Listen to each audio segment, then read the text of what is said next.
What is up, guys? Welcome back to another Thursday night live stream here on Drums and Drams. We're gonna have a good night. We've got a lot of really insanely overpriced bottles to taste, at least on secondary. A bunch of new releases coming to us from the Kentucky Bourbon Festival.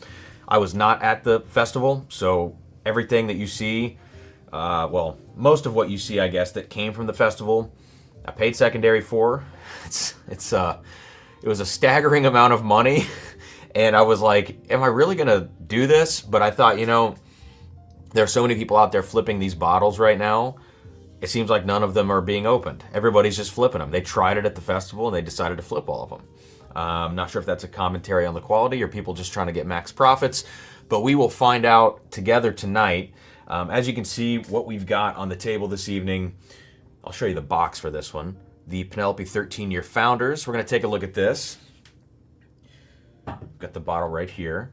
This isn't a KBF exclusive, but it's new. The Beam Pen bottle. It's a remake of an old classic.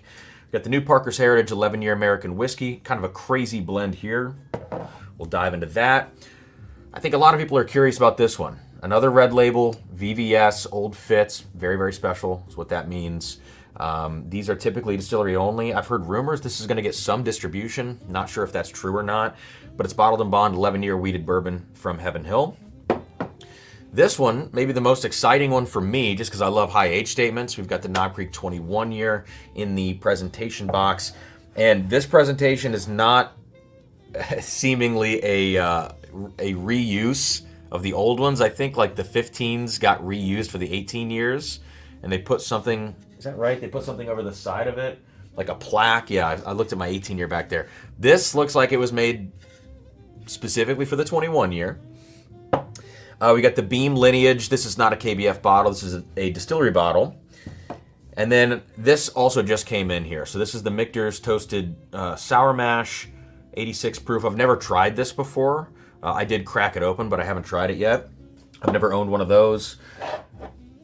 I think a lot of people are curious about this one too. The Heaven Hill Master Distillers Unity. And finally, we're going to talk about this crazy single barrel, which is going to be involved in the giveaway tonight. We are doing a giveaway tonight. I wasn't going to do one this week. Like, I think last time we streamed was 2 weeks ago. I wasn't going to do a giveaway. I don't like to do them every single stream. But when all these new bottles came in, I'm like, all right, people are going to want, samples of these things. And so I'm going to pair the samples with some cool bottles. But we're going to talk about this 149 proof 10-year Beam Augusta 10-year, which is totally crazy and totally doesn't taste like hot peanuts like you think it might. So it's a lot of stuff to cover tonight.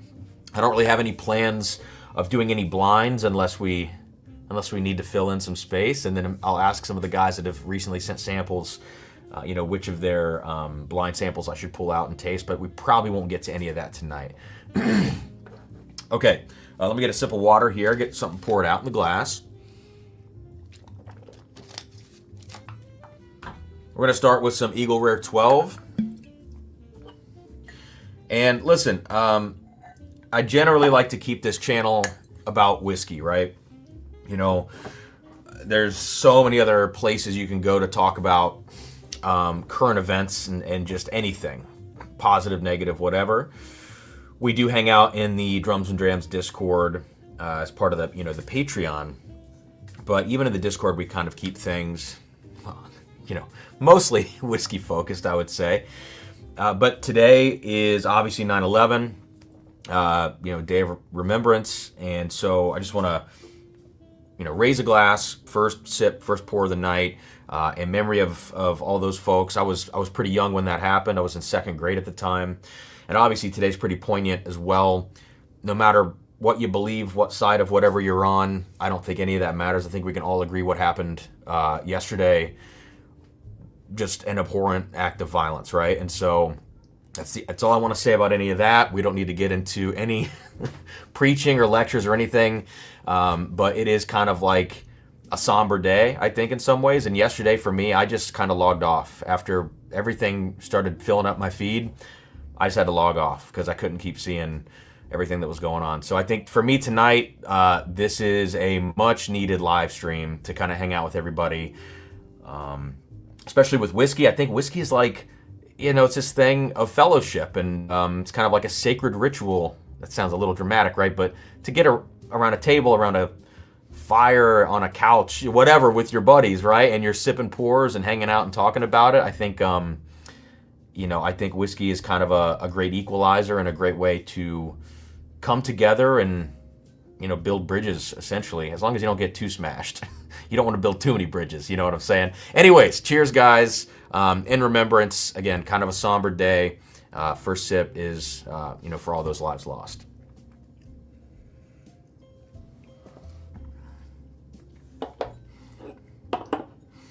And Eagle Rare 12 is still so good. All right, guys. Let's get into it tonight. We're going to move just... I kind of like to do it this way. I think, generally speaking, with these streams, when we have so many bottles to taste, we're going to just go up in proof. Now, I will try my best to keep like relevant things together, even if the proofs aren't exactly close. Like, I think the Master Distiller's Unity should really be tasted next to the Old Fitz. You know, I think Knob Creek 21 probably next to the Lineage, even though there's a proof difference. So we'll try to keep all of that in mind. So I guess with that said, we're probably going to start with the lowest proof here. Actually, second lowest proof, because this is 86.8, and the Michter's Toasted is 86. Really low. I didn't realize the Michter's Toasted Sour Mash was such a low proof. So let's make a little space here on the table. Kind of get everything set up. This Lineage, I'm going to go ahead and pull this out of the box. A beautiful box, by the way, and not a bottle that I expected to get this year, but a certain generous person... How do you get this out? I guess you have to pull the bottle. There you go. A certain generous person in the Patreon hooked me up with this bottle, so I really appreciate that. Really, really cool presentation there, though. Okay. Please hit that like button, guys. Let me throw on the screen now the banner for the giveaway tonight, and I'll get cracking on tracking those things. I promise that wasn't on purpose. And if you want to see the full details of the sample pack and the giveaways, you can look in the description of the video. Venmo, PayPal's there. Every $5 entry. You guys know the drill on all that stuff, how it works. Randomizer at the end. I think it's a 10 pour sample pack. All three winners get the sample pack. The top two winners, first place is going to get this 149 proof Buckner's Pick, a full bottle. Second place is going to get a full bottle of the Penelope 13 Founders. These are both insane, just really good whiskeys. This is just crazy. So, again, we'll taste that at the end of the stream. And then the third place winner is just going to be getting the sample pack. Okay, so let's dive in.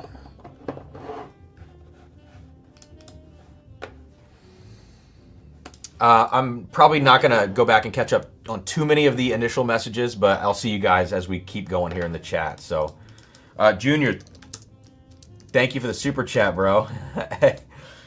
I'll get to that in a sec. I promise. All right, 4 entries. He says, show us that Columbus hat. Haha, cheers. Stay safe, everyone. Junior, give me just a second. Let me dive into a whiskey first, and then I'll get to that. That's so funny. All right. Jason says, holy shit, I'm late. Yeah, it's a rare occurrence, huh? Justin, I'm starting with the Bardstown hat tonight. Listen, this is so funny it's turned into this whole thing, man.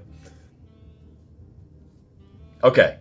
So, the pen bottle from Beam, 8 years old, 86.8 proof. I've been dealing with some like allergies and stuff. My nose has been really stuffed up, and it's just been annoying. I don't know what's been going on the last week or 2 weeks almost. Tonight, my palate and my nose are pretty much back on. I was really hard on this Beam bottle the other night when I was tasting it for Patreon. I'm still probably going to be pretty hard on it right now. It does smell like peanut water. I mean, like peanut flavored water. But I do get a little more of a honey characteristic, like honey roasted peanuts. A little bit more of a light caramel vibe to this. At this low proof at 86.8, I mean, you can't really have a lot of rough, spicy edges to a whiskey at 86.8 proof. It just kind of turns it into this very watered down, soupy kind of experience. So here we go. And a lot of white pepper on the nose, even at the low proof.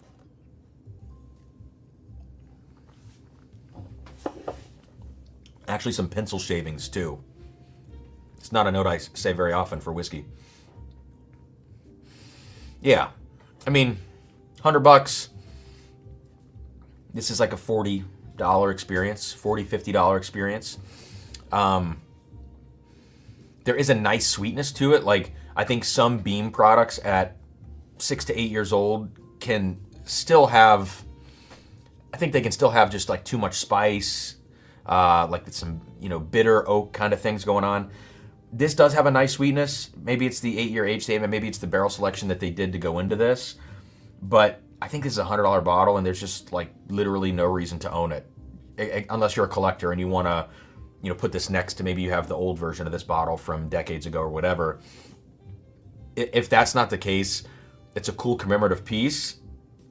That's all it is. There's no real reason to drink this whiskey when you can buy Jim Beam Black 7-year for a third of the price. And if you want to stick with the $100 price point, there are so many Beam barrels hitting the market right now from like 8 to 11, 12 years old. River Roots has gotten a ton of them. Other brands have gotten a ton of them as well. Just go buy one of those, if you really want good Beam. This is just a distillery gimmick, Who doesn't love nuts in their mouth, says Sweet Cindy. It's only 9:15 a.m. Good Lord, long day. 9:15 p.m. You got to give us till 10. At 10 o'clock, Drums and Drams After Dark. You can say that. All right. Ernie just picked up your Essence pick from Evernorth a couple months ago. Fantastic bottle. Well done. Which pick was that? Which pick did you end up getting up there? I don't know. Is that when they brought out like old picks into the gift shop that they had kind of like stashed away? Because I don't know what ended up going out, if anything went out there.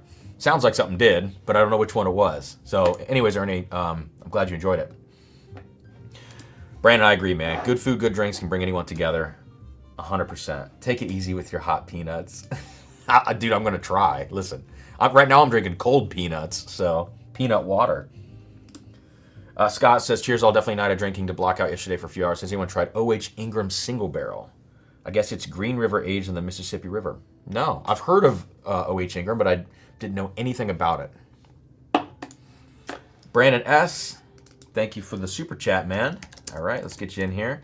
In for 4. Says, cheers, everyone. Cheers right back at you. John, there we go. John is going to be in for 2 entries. Thank you, John. Says 10 minutes of Simpletown hat after the Columbus, please and thank you. Listen, it's not $1 per minute. I'm going to have to raise the price, John. We're going to have to put a cap on these things. That was a horrible pun. Josh, in for 4, says diluting Adam's odds. Adam has been notoriously winning every giveaway, which is hilarious.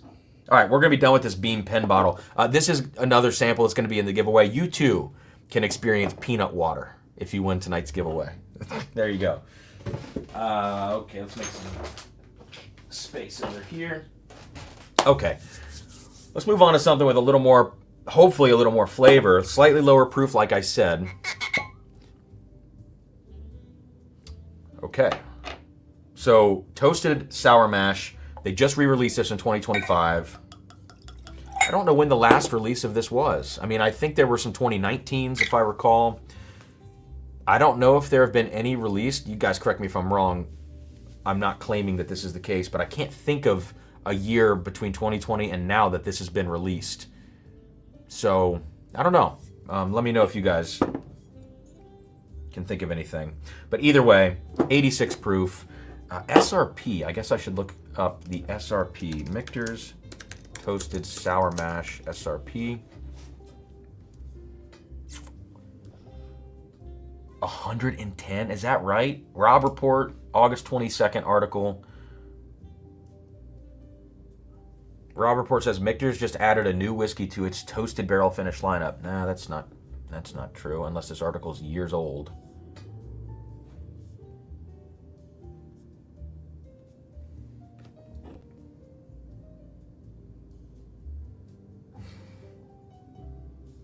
I mean, this is not the first time they've done this, right? Yeah, August of 2025. It says 110 is the SRP. I feel like these SRPs on Michters have gone so far up in the last couple years. Chris Ardrey says, Classic Crush was finally delivered yesterday. I don't think it's going to last long. Good. I hope you enjoy it, man.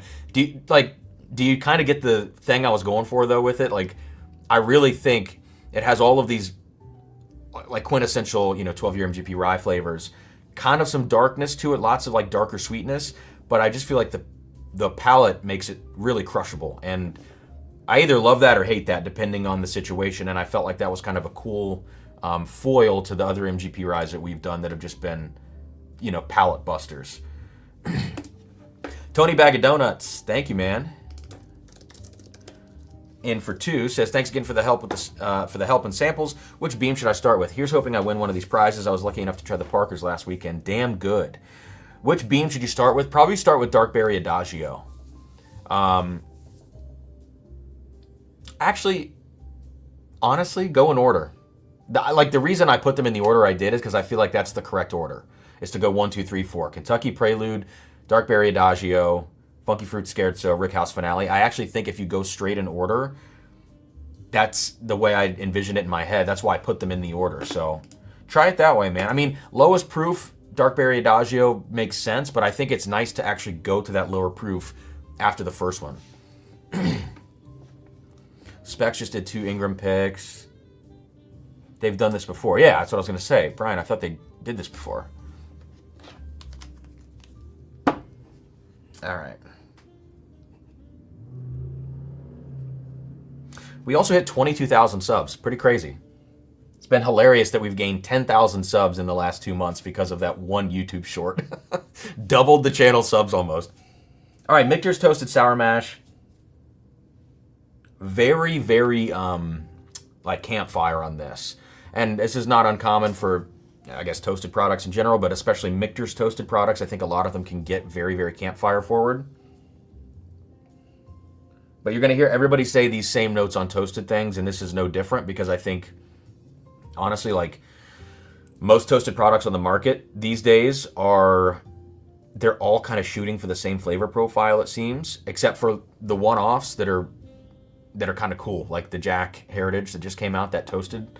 That's not a perfect whiskey by any means, but at least it did something different with the toasted profile.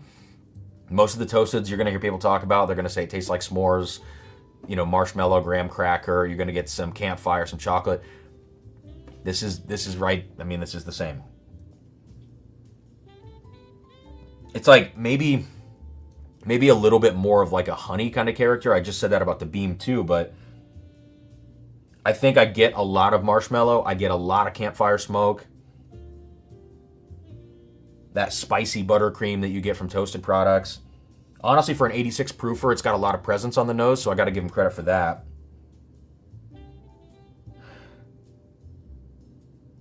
And I mean, that's really it. Like, you don't get a ton of fruit going on here. You could try to convince me of like some peach, some baked peach kind of thing, but you're really reaching, I feel like, at that point. It's just kind of a like, it's a nose that I feel like you could probably get on a $60, bottle, and probably at a higher proof. All right, maybe the palate is going to save this thing. I don't know.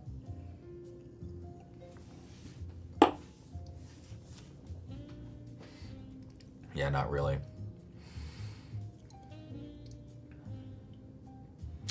It's got a lot of lingering spice on the front of my tongue. It's still hanging out in the finish.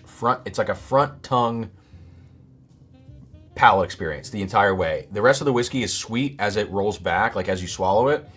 And then nothing about that sweetness is really lingering. It's just that front palate spice that's kind of hanging on and being a little bit prickly.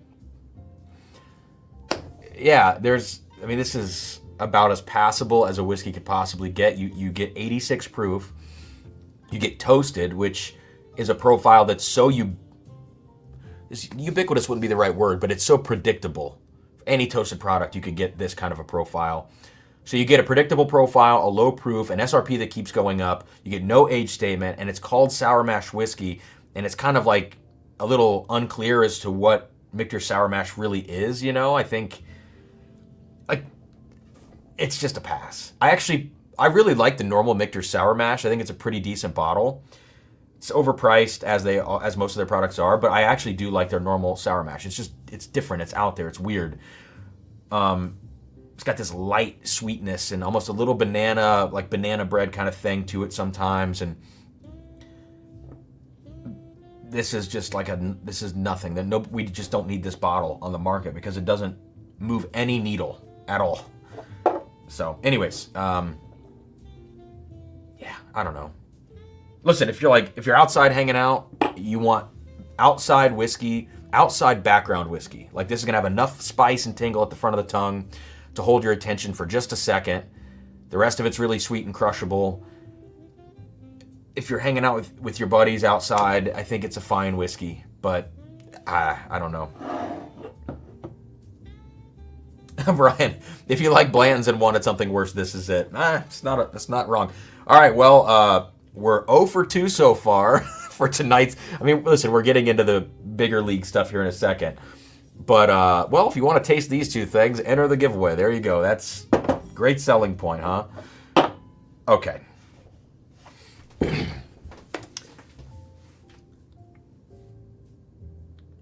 What's Scott talking about?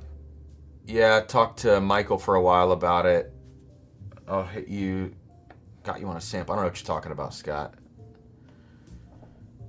All right, let me scroll back here. Oh, okay, you guys were talking about something else, you and Josh. Sorry, I've been totally missing the chat here. Greg, super chat on PayPal. I'll make sure I get it here in a second, man. Appreciate it. Loving the epic samples you sent. I'm glad you're enjoying them. We know you love finished whiskeys, especially toasted and double oaked. Yeah, I don't know about that. Getting pop-up ads over chat tonight. Is that new for YouTube? I don't know, Terry. Are you guys seeing that as well? Justin, I actually do have this pulled out. I forgot. It's hiding behind the Penelope box. We can taste this next. Dude, I'm not putting this in tonight's giveaway. I'm not. It's not. Nobody needs to take to get a sample of this. Don, I am going to taste that tonight. I've got the little sample of Booker's Reserves. I didn't put it on the thumbnail, but we will taste the tequila finished Booker's tonight. Oh, it was GR 374. Nice. Nice. That's the 131 proofer. I'm glad you like it, Ernie. All right, Kyle Reed, thank you for the super chat. N for 4 says, currently sipping on last year's Penelope Estate 9-year. Those are the single barrels, huh? And next up is a Mayor Pingree 10. Oh, that Pingree. I keep hearing good things about Pingree, man. I've only had a few here and there. Not super experienced with it, but I know people have started doing picks. Thank you for the super chat. And then we got Jason P jumping in here for 4 entries. Says, can't pass up these bangers. Oh my God, that's funny. Okay, let's keep it moving. We've got one more bottle. Listen, I'm just going to spoil this for you right now. This is bad. Okay, this is maybe, God, sorry, fuzzy. This is maybe one of the worst releases I've had this year. And I don't know if I'm going to retaste it right now. Again, my palate was a little wonky the other day. I think I'm going to stand by it, though. Let's find out. I think Remus 9 is one of the worst things I've tasted this year.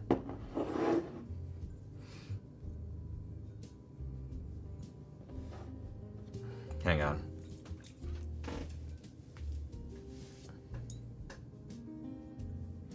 Jeb is sipping still Austin Rye finished in blue corn barrels, keeping it salt of the earth. There we go. Can't pass up these bangers. Dude, okay. Wow. This is 104 proof, Remus 9. Probably still with the $100 SRP. I think some places it's 120. There's 7% of a 19-year bourbon in here, and then the rest is like 10 and 11-year. It's a mix of the 21 and the 36 rye mash bills. This is MGP, obviously their in-house brand. Dude, the nose is disgusting to me. Like some MGP, this is going to be repeated right now for Patreon members who were in the live the other night. Some MGP has like a very yeasty profile to it. And for some reason, like I think those barrels became more obvious in like the 2021 era. Like once all the really old school MGP dried up, people were starting to get like a lot of the younger 4-year stuff back then, which since then has aged, you know, up into 8, 9, 10 years old, whatever it was back then. It's kind of aged up. And all of that whiskey, like a lot of that sourced MGP that has that yeast note, it's just, to me, it's just not good whiskey. It's like an off note. Whereas sometimes you get MGP bourbons, MGP ryes that have nothing to do with that note, and they taste amazing. So I don't know if it's a fermentation issue, if it's a still issue. I don't believe it's a barrel issue. It wouldn't make sense. This Remus just smells like wacky yeast and wacky, like bready notes. Doesn't smell good. And there's, you can tell there's something else behind that in the whiskey, but it's not accessible for me when I'm smelling it. Like I can just smell this top thing and I can't get by it. Like what is this?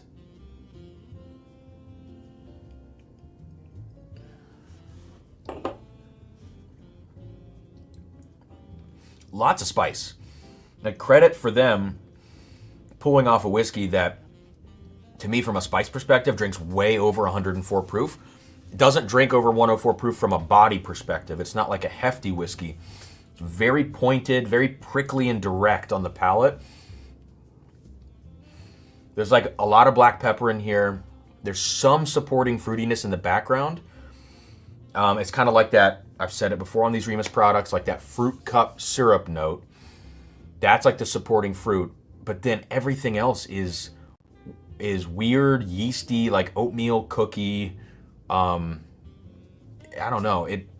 It certainly does not, in my opinion, smell or taste like what I want 10 and 11-year MGP bourbon to smell or taste like. You could take this money and go to any NDP and probably pick their worst barrel of 36 or 21 rye MGP bourbon from 8+ years old. Pick their worst barrel and it's probably going to be better than this bottle. So there is no reason, and blanket statements like this, you get yourself in trouble, but I just don't think there's any reason to buy this bottle this year unless you're completing your collection. I don't know, and maybe I'm crazy, but I've heard from a lot of folks that they agree with the fact that this is really weird.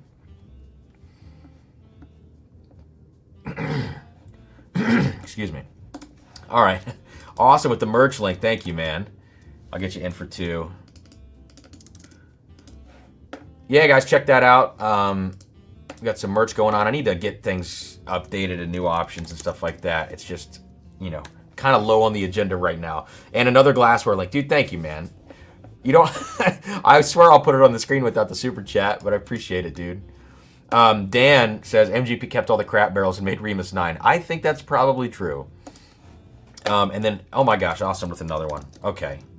In for 4 more. Thanks, bro. It says 1 more donation to the charity and a shot at beating Adam tonight. He's going 3 for 3. Yeah, he probably is. So I'm not putting this in tonight's giveaway because, unless someone asks for it that wins, there's room for 2 more samples in the box I'm going to send probably. So, yeah, you just don't need that whiskey. I'm going back to it now.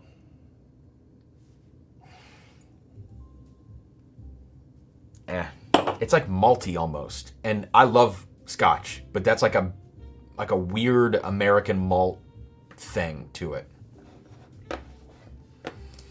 Did you see the 16-year rye Penelope 40 bottle shorty? I honestly have heard about it, but I didn't see anything about it.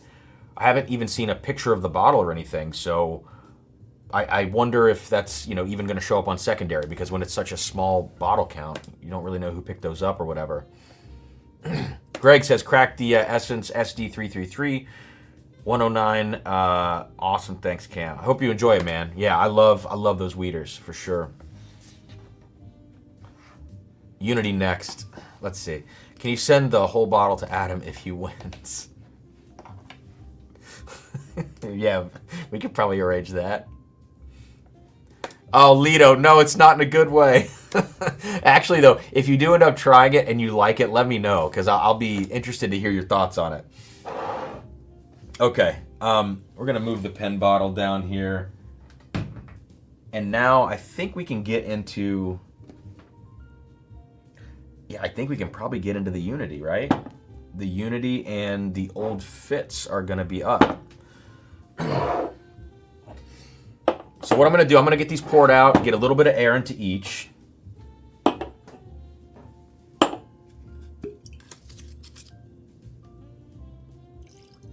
So Unity is going to be on your left. Actually, let's switch this. Unity is going to be on your right. Old Fitz is going to be on your left. So moving up proof from left to right.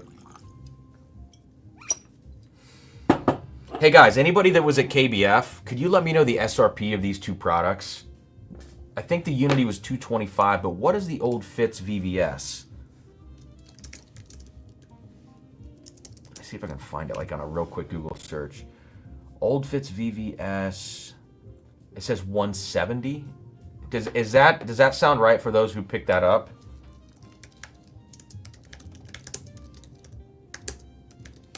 Unity, I thought it was 225.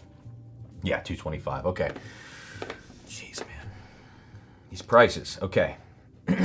Says the guy that bought these on secondary, I know, but for the channel. But legitimately for the channel.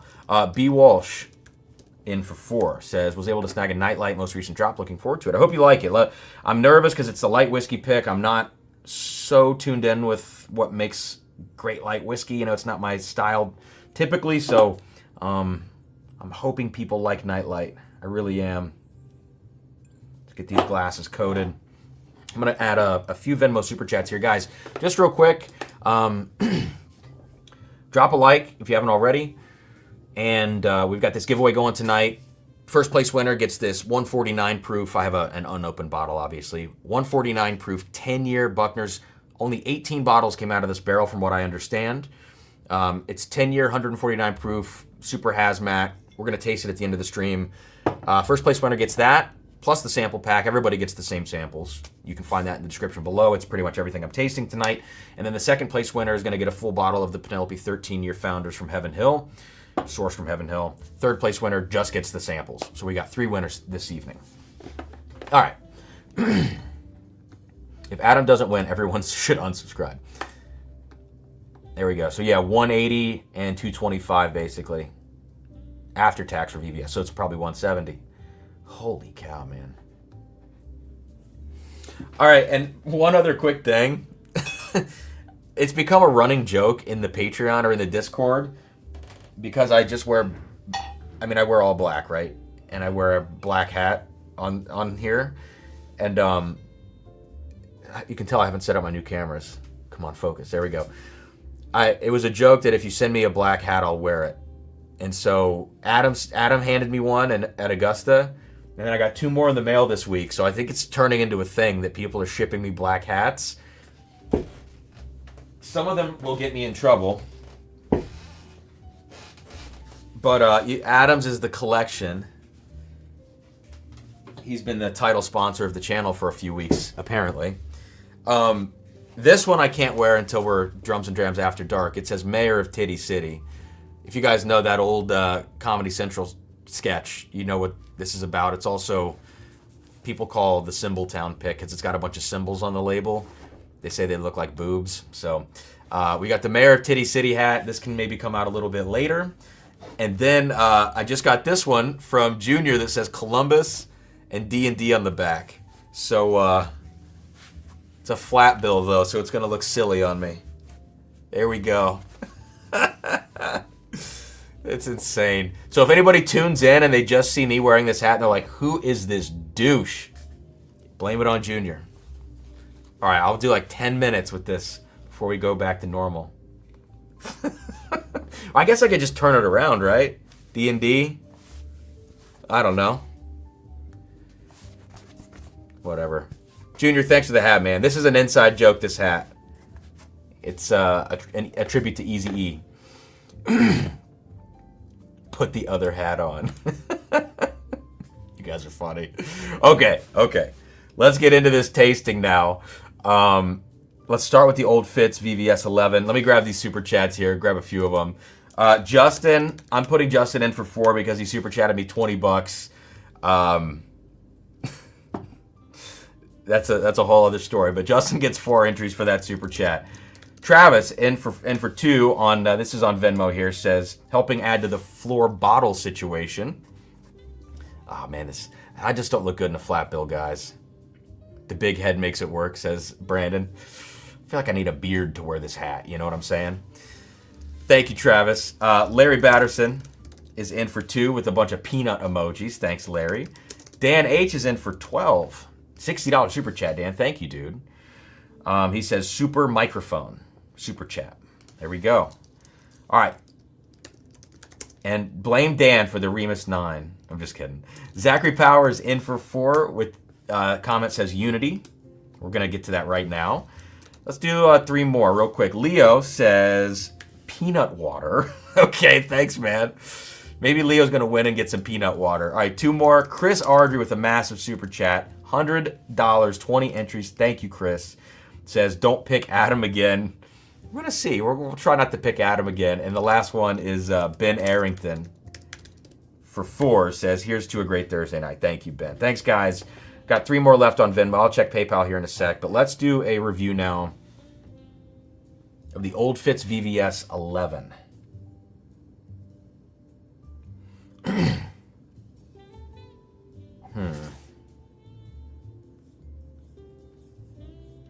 All right. Terry's revisiting High West Double Rye batch. That's an earlier batch, Terry. That might have some older whiskey in it. Street approved, says Junior. Thank you, Junior, for the fresh drip, as the kids say.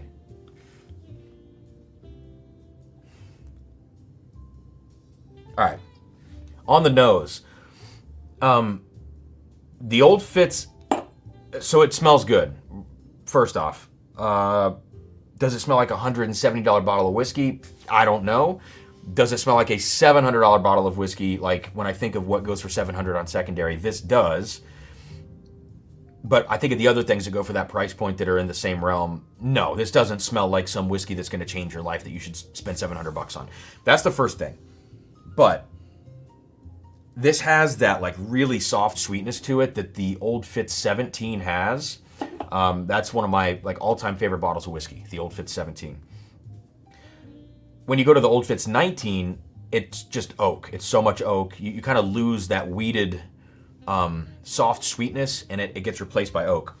If you go to the 15 year, the old Fitz 15, which was many years ago, I feel like at this point, I love the 15 as well. To me, that's like a baby version of the 17. Not quite as rich, not quite as like old school butterscotchy peanut butter and jelly, but it has a lot of those great sweet wheat characteristics to it. This 11 feels like the baby version of that 15 in my mind, as far as like the rich, sweet, wheated component of the nose. Let me change this. All right.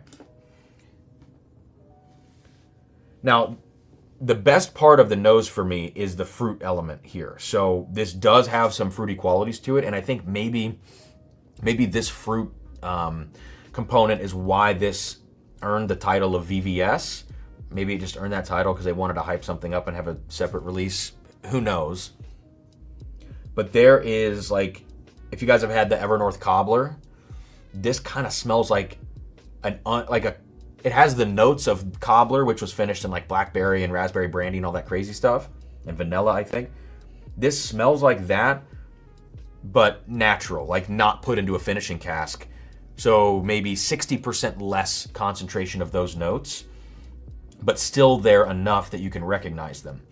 All right, I gotta take off the Columbus hat, Junior. I'm feeling self-conscious, dude. I'm gonna give Adam his time, bro.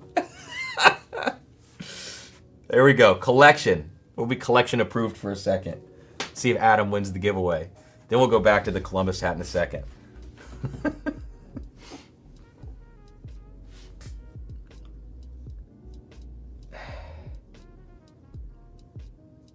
I tuned in when you had the cap on backwards and thought you were Tom DeLonge.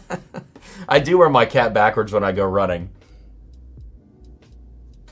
I mean, I like the nose on this old Fitz. Let's taste it. We'll come back and talk about it after I taste it.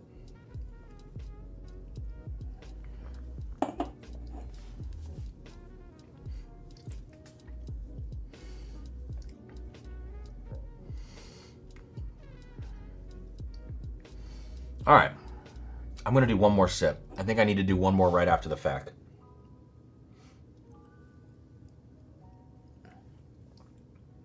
Yeah,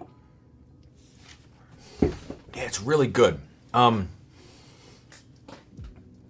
some wheated products, you can get a lot of grain, and it's not always a youthful grain. I feel like on this Old Fitz 11, I feel like I'm still kind of getting some youth. It's not crazy. It's not major. Trying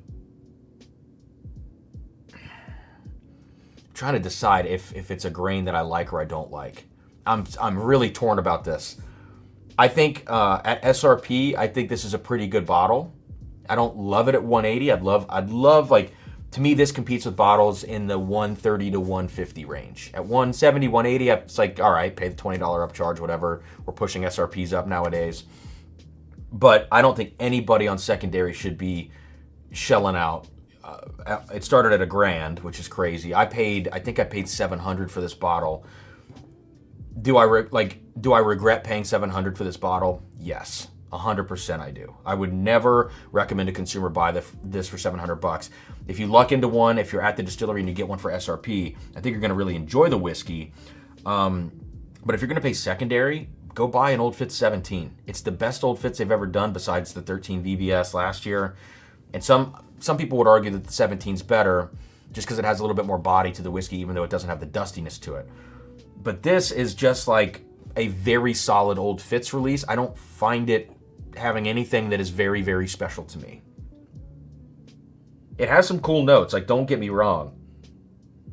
I wish I still had the 15 year to compare this to, because the 17 kills this, rightfully so.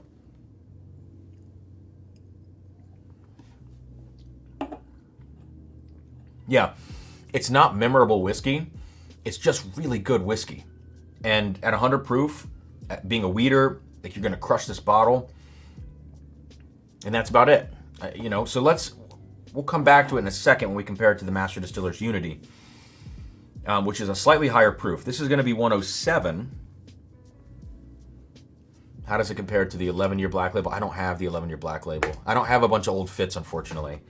I was never really one to buy those until I just decided, to snag the 15 and the 17 on secondary, and the 13 last year as well.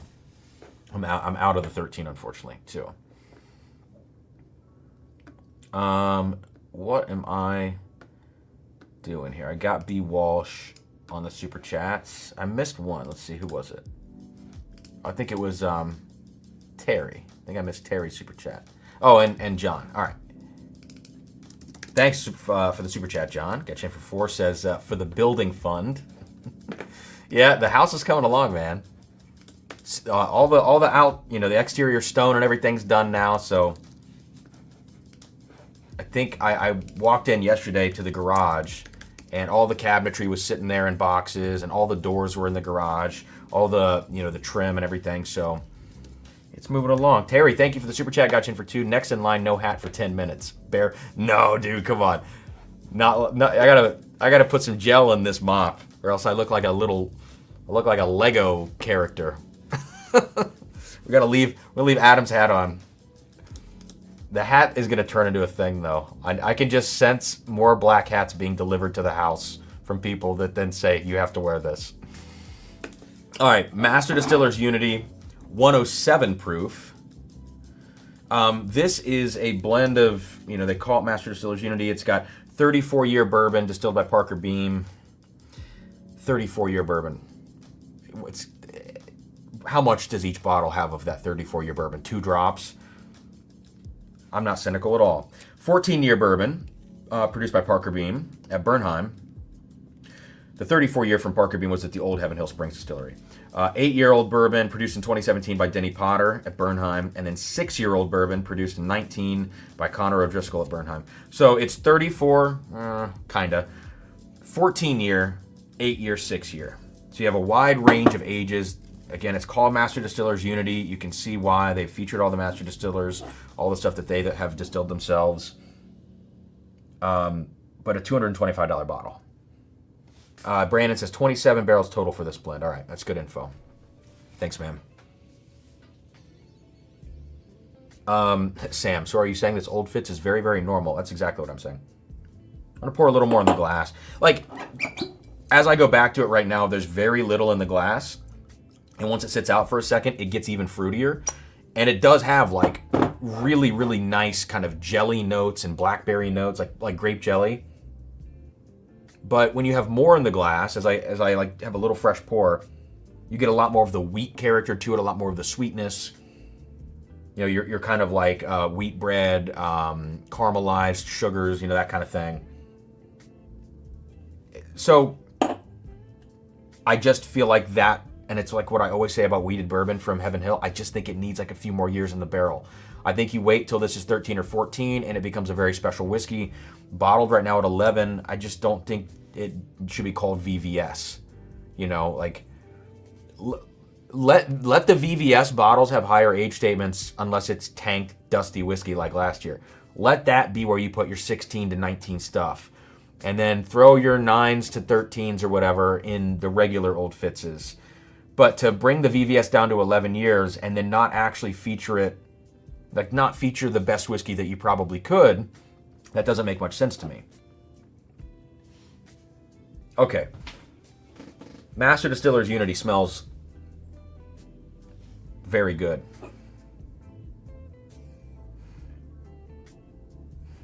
Wow. All right, so Master Distiller's Unity, this is a lot of like maple syrup on the nose. Oh yeah, it's maple syrup. It's like, I love this note. It's pecan pie filling. Yeah. It's just kind of, it's darker and heavier. It's like way darker and heavier than the Old Fitz, which is a little bit more, a little brighter, a little lighter, and you'd expect that from a wheated bourbon. All right, let's taste this.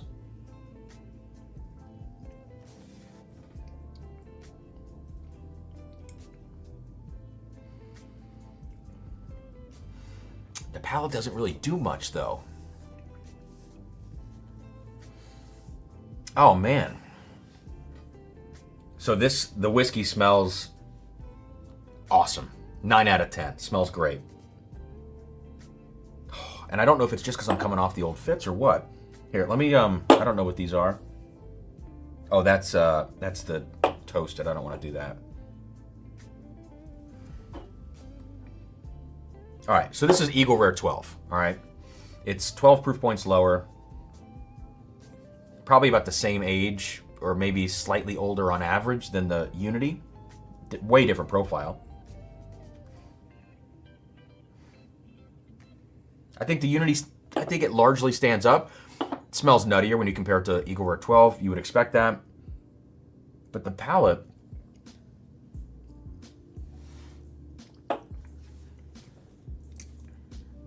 doesn't have a lot of depth on the palate. It's like I feel like I'm tasting that 6-year, or what else did they have? 8-year too? I feel like I'm tasting like a young Heaven Hill spice on the front of my tongue, which is not dissimilar to the experience that I got on the Michter's Toasted. Not the same notes at all, but I get a lot of spice hanging out on the front of my tongue that reminds me of younger whiskey. And then when you swallow, when you drink the whiskey, I feel like I want it to get dark and rich, just like the nose was, and it never really goes there. It just kind of drinks like a very normal, like what you would expect from, I'm trying to think of what it would be. McKenna, that's kind of throwing this under the bus, and that's not accurate. It's better than McKenna, for sure. But it doesn't have that depth and richness that the nose does. It's so strange. Trig says palate is shot. Unity was great. I mean, listen. There we go. It wasn't showing people's chats on screen. Has anybody else tried Unity? Because I don't know. Maybe I'm crazy right now. I actually liked this more when my allergies were killing me the other day. Right now, I love the nose. Don't get me wrong.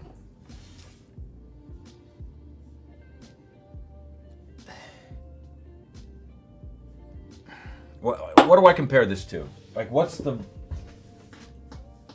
best thing to compare Unity to?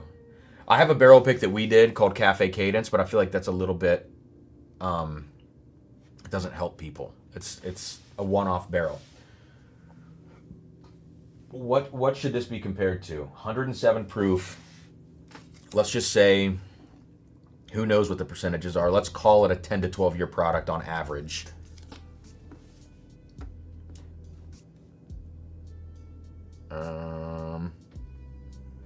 I find Unity better than old Fitz 13 VVS. That's a hot take.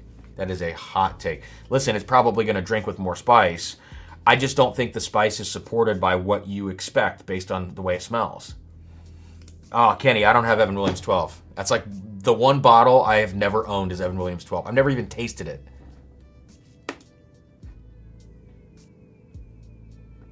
This blend is like their version of Generations or like Little Book Infinite at a much more fair price. Still a lot though. A black label ECBP of the 2023 Rona V. See, ECBP, the proof is way too high. Like, yeah, what do you compare this to, man? What do you compare this to? Give me 1 second. Let me look back here.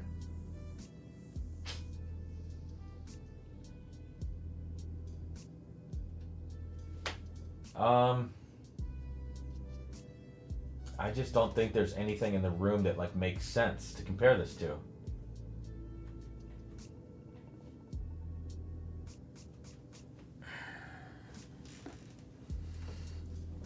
Let me taste it again.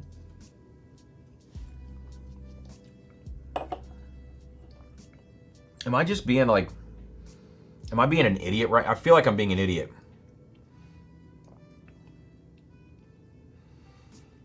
Yeah, Penelope 13, again, the proof is way higher though. The Penelope 13 is gonna get compared to the Parkers, you know, because the proofs are pretty close. Ages are pretty close too.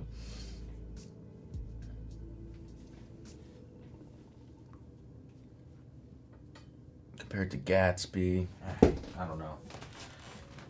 Let me see what I've got over here.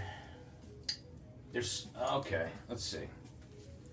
I mean, this is silly, but I'm just like, I'm trying to think of Heaven Hill bottles that you could put next to it, you know?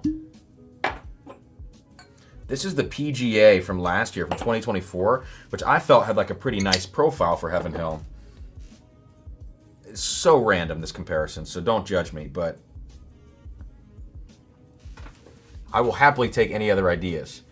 No, Sam, the proof is 107 on the Heaven Hill Unity.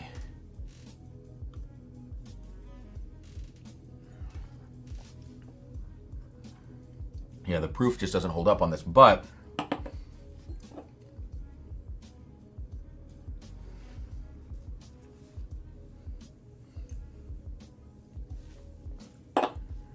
pretty damn similar profile if the proof was higher. Yeah, listen, I don't think Unity. Here, let's do this. Why not? Let's put it next to like Old Russell's 13. It's a higher proof, but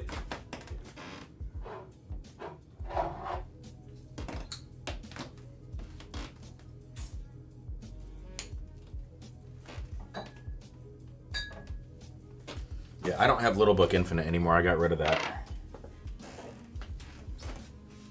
Proof probably wouldn't have worked.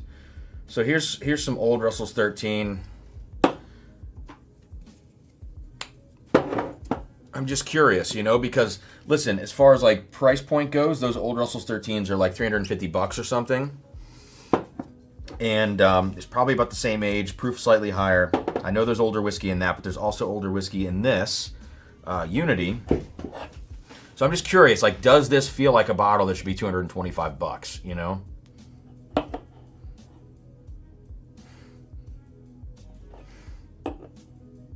Yeah, I mean, come on. Like,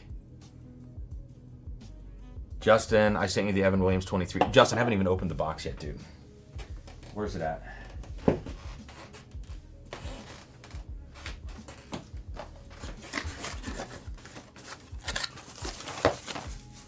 All right, let's see.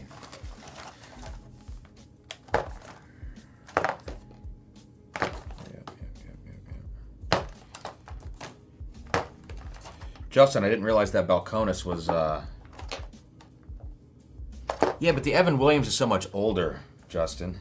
I didn't realize the Balcones pick was hazmat, dude. Holy crap. Yeah, the rest of this stuff probably wouldn't be a good comparison necessarily.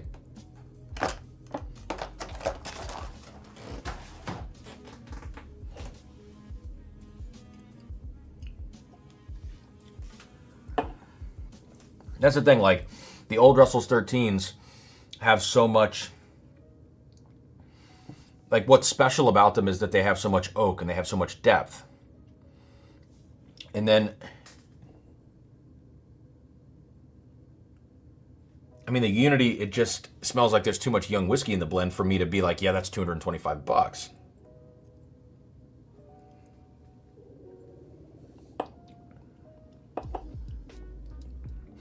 It just doesn't have enough depth. It's gonna blind well, probably, because the spice is good. And when I say it's gonna blind well, it's only gonna blind well with things in the same proof range, I feel like. Because it's gonna drink over proof, it's gonna stand out, people are gonna like the palate on it. But I just don't think that's a, if I would pay $150 for this, probably, you know. On the finish, I do get some like pretty nice, you know, rickhouse oak leather kind of notes in the finish right now. So front of the palate's good, finish is good, but the rest of the palate experience doesn't have any depth or richness that you want from something like this. KKC says, missed the details on that Buckner's. So this Buckner's, it was like an 18 bottle shorty. It's not our pick. I grabbed 2 from a guy on secondary. The guy that did the pick, I guess. It's the Jim Beam mash bill, the 7813-9. That's right. 7813-9 Beam mash bill. But it's a 18 bottle short barrel. So when we get to tasting that, it does, like, that doesn't taste like Beam. When you have a short barrel that's that short, it's a completely different thing. Thank you for the super chat. I'll get you in here for 4 entries. Did I miss any other super chats? No, we're good. We're good. At least in this in the feed here, I mean. Yeah, Justin was trying to match proof in Heaven Hill. Yeah, I think that Evan Williams would probably blow this out of the water, even though it hasn't been as good as it was back in 2019. Kenny said, you're not crazy. We talked a lot about Heaven Hill as of late. Lots of misses. Something going on with their blenders or something. It's got to be, man. No, that's just marketing, but according to people at Heaven Hill, it's more than 45% 14 year. I thought it had a nice sweet oak, drank thin, but was solid. Like, I do like it. I'm not saying it's bad whiskey. Like, the Remus to me is objectively just bad whiskey, probably. I think most of us would probably just drink that and go, I don't like it. The Unity, I like the bottle. Here, I'll grab this just for the people that can relate to this, that have this pick that we did. This is not a marketing play because this is long gone. But I really liked this Cafe Cadence, which is an 11 and a half year, 105 proof cask strength, so low cask strength, Heaven Hill barrel. This was $130. I felt like that was kind of high, but that just takes into account the barrel cost for River Roots. So it's one of those where I was kind of worried about the price at first, and then response to this was really good, and I love this barrel. It's a very, very soft profile, though. It's super soft and sweet. Lots of, like, pastries and stuff. So putting it next to the Unity, which is a little bit darker. Not much darker, actually. Has older whiskey in the blend. Slightly higher proof, and definitely a spicier profile. I'm going to drink Cafe Cadence first. Definitely not as much spice. But it builds on the back of the palate with sweetness. It's kind of like soft. It's like silky texture on the palate. Much more just intense, like spicier oak on the nose of the Unity.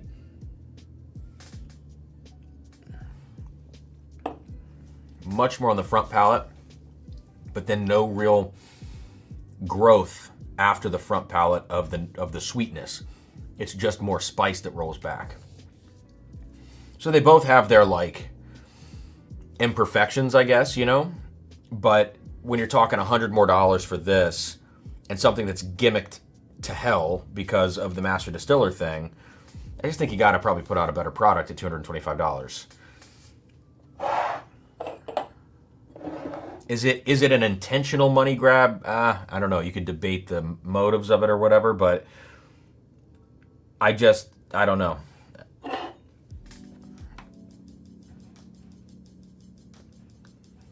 Unity for sale, says Brandon. Oh, yeah. So the C925 batch stats, those are scary. Obviously, don't judge a book by its cover, but we'll see. Okay. Let's go back to the old Fitz now. So I've kind of gone through spicier stuff, just different things. Back to the old Fitz. I'll put that next to the Cafe Cadence pick that we did. There's a lot of similarities here as far as softness, even though the Cafe Cadence is a rye bourbon. The old Fitz has a better nose, for sure. It's just so much more, it's got more fruit, it's sweeter, even though it's lower proof. That's good. Like the fact that this, at 170, to me has a better nose than our pick at 130, that's a good thing for me.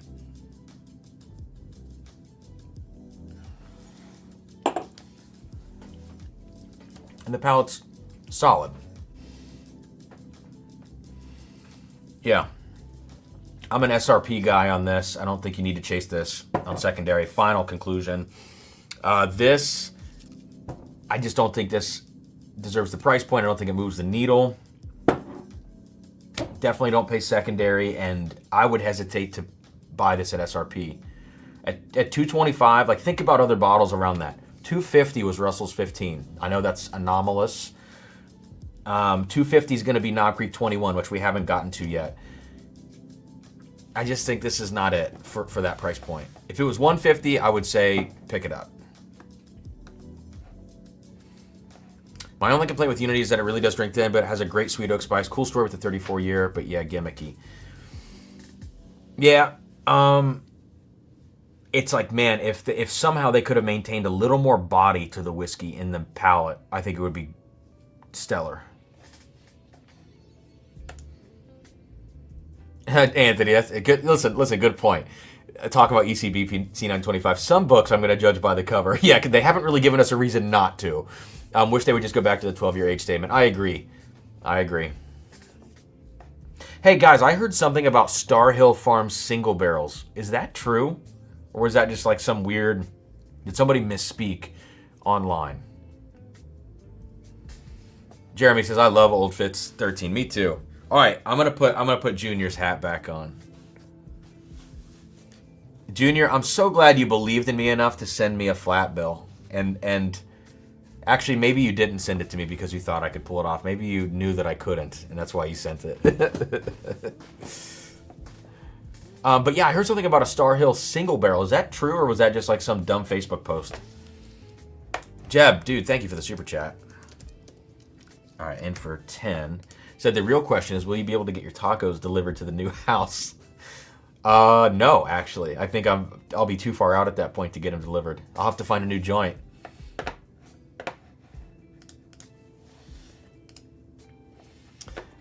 All right, we're all caught up on super chats in the feed. That's kind of the final word from me, at least, on these two releases. I think Heaven Hill's just gotta find their way, and we have more Heaven Hill to drink. We have the Parkers. I just think Heaven Hill's kind of lost their footing recently. I don't know what it is. Yeah, I just don't know what it is that they're doing. Let's get some water going here.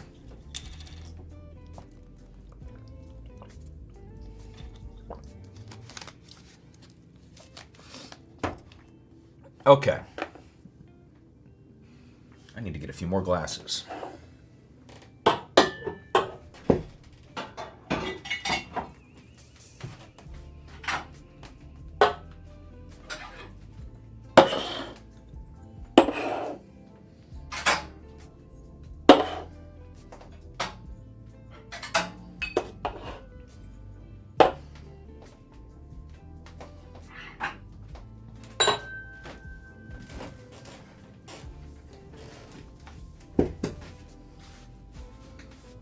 Time for Cam to manifest a Star Hill pick. Yeah, Starlight. I mean, Don, I really think, whatever the context was, I can't remember it exactly. I think they meant Star Hill. I really do.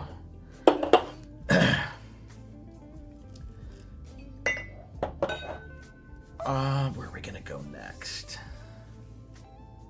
I think we got to go to Oakland real quick. I think we got to go to the Knob Creek Oak Fest. Oh, I heard the Shapira family isn't all that interested in doing bourbon anymore. What does that mean? I'm interested in doing bourbon. Let's see if we can wrangle a couple $1 billion in investment. And does anyone want to buy Heaven Hill?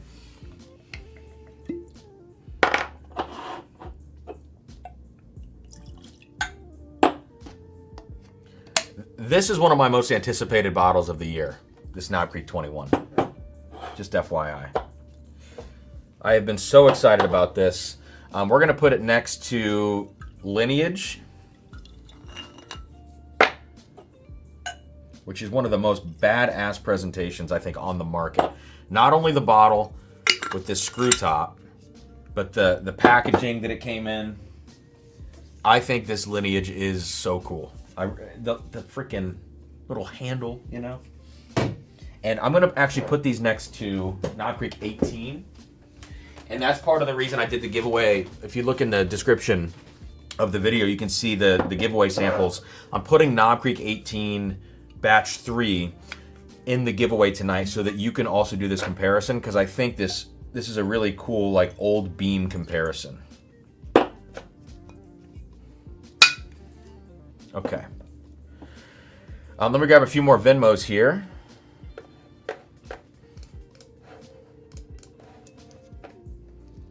Where did we leave off? I think Ben Arrington's where we left off. So we got, all right. Oh, clicked in the wrong window here. Mr. Andrew Kim is in for 10 entries with a little peanut emoji. Thanks, man. $50 super chat.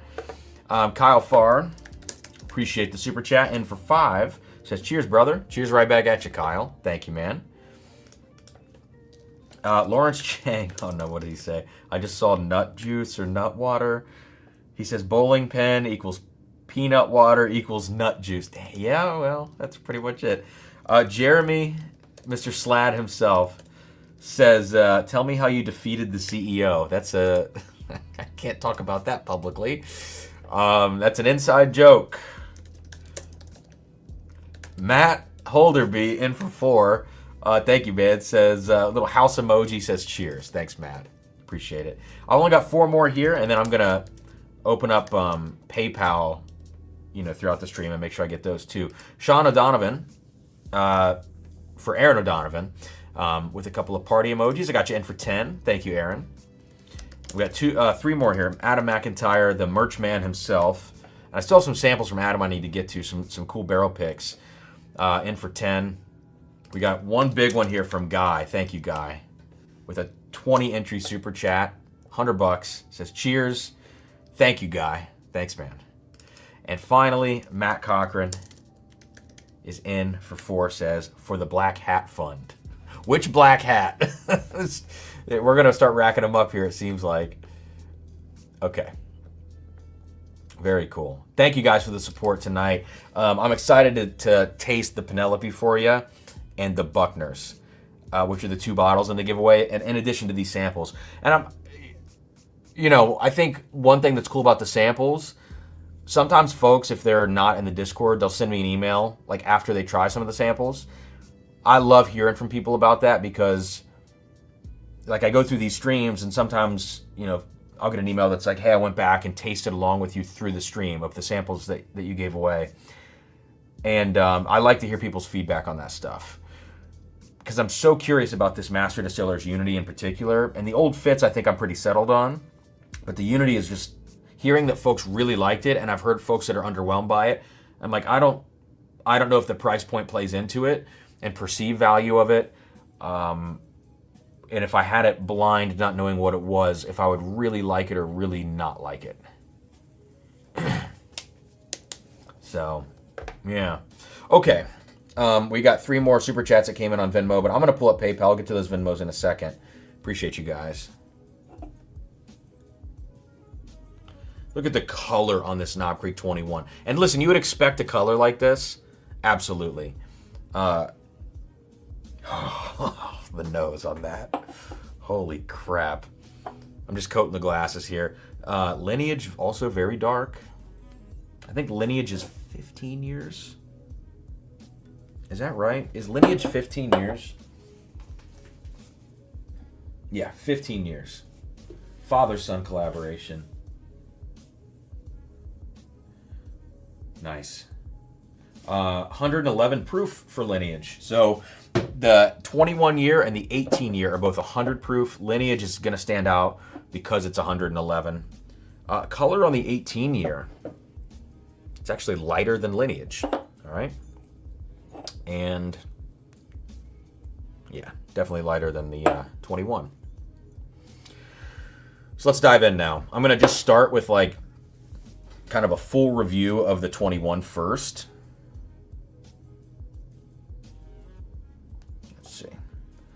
Start with a kind of a full review of the 21 first, then go in and do the comparisons. And if anybody tunes in and wonders why I'm wearing a flat bill hat, it's Junior. Junior sent me this cool Columbus hat. Okay, Greg Smith. I got you in here on PayPal, man. In for 6. Says, cheers. Thank you, Greg. Let's go Knob Creek 21. What did I think I paid $500 for this 21 year.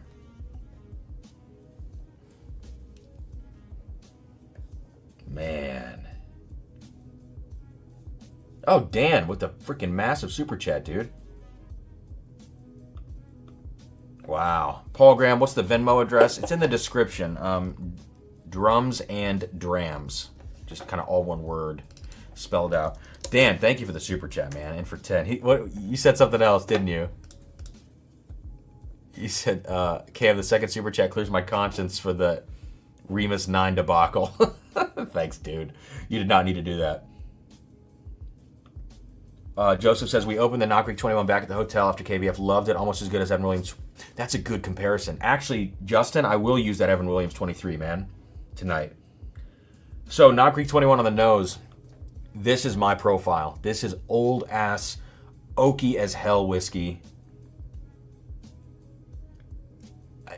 It's like, it's honestly kind of hard to describe this because it's so oaky. I don't want to say that the only note that I get on the nose is oak. It's not exactly that, but it's so overwhelmingly oaky in a good way that it makes it kind of one-dimensional. It's like oak chocolate. And I mean, like dark berries and oak chocolate. It's very simple, but it's just so oaky.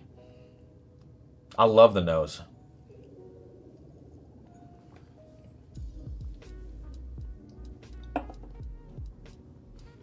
Yeah, all right. Oh. So it's kind of thin. A lot of these, oh man, the finish is fucking awesome. Wow. Wow, wow, wow. All right, it's after 10 p.m. I can put on the forbidden hat.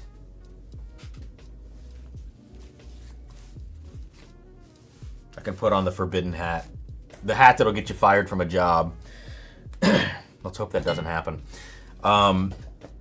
This is another donated hat. Paid for by your antics. The finish on this Knob Creek 21 is awesome. It is kind of thin in the mid palate. It has that, like, when you get a really old whiskey, even a Dusty actually will have this. It's got that like very silky, soft mouth feel. So it's not a whiskey that attacks you with any spice. It's so silky, so soft, so round on the palate. Oh man, I mean, it is. If you don't like oak, you're going to hate this whiskey. Matt Porter is gonna shit his pants for this whiskey. I think he's gonna love it.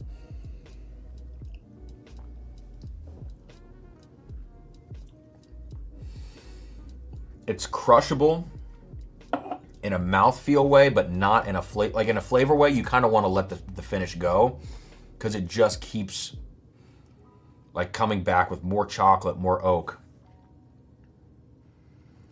Wow. It's not super complex. But you don't really get whiskey that tastes like this. Like you can't go to the store and buy a whiskey that tastes like this.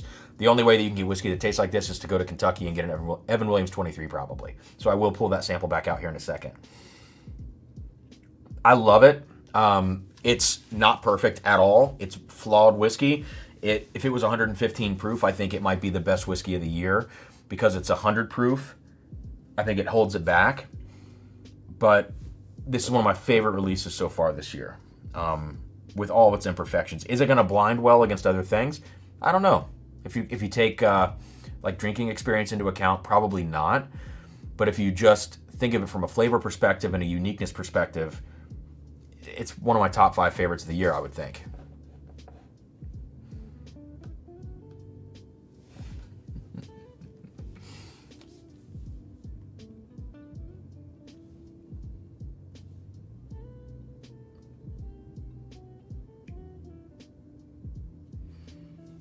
So yeah, anyways, guys, Pink Dan sent me this hat, by the way. And he also sent me 3 pours for a blind flight, and it's called the Titty Blind. Yeah. All right, let me pull this back up. There we go. Yeah, Dan sent me a super chat. It says titty. It's crazy. All right, the reason that this came to be, though, like I said earlier, the reason this hat came to be, which is an old Comedy Central sketch, is because Symboltown, this bottle, I can't wait for the new camera. I literally just need to plug it in. Come on now. Focus, please focus. Come on, camera, you can do it. You can do it. Maybe it can't freaking do it. What a piece of junk. There we go. We're getting there. There it is. Symboltown definitely looks like boobs and nipples and stuff. But they're symbols. I promise. They're symbols. So people started calling that Titty City. That's why we got the hat. I don't make the rules. Adam says you have no right. No right. Dustin, thank you for the super chat, man. Dustin Klosterhoff, let me get your last name spelled right. Thank you for the super chat, man. Joseph says, talk to someone at Beam who said batch 3 of Knob Creek 18 was mostly 20 year. Oh, wow. Okay, so that's a great comparison then. Let me actually do that one first. We'll put lineage in last. So I've got Knob Creek 21 on your left, Knob Creek 18 on your right. Pretty darn different between these. I wasn't sure how close these might be. You know, it's crazy because the Knob Creek 18 has, like, for me, it had so much oak anytime I'd gone back to this bottle. But as I smell it right now, I'm actually getting like a lot more fruit because when you compare it to the oak bomb of the 21 year,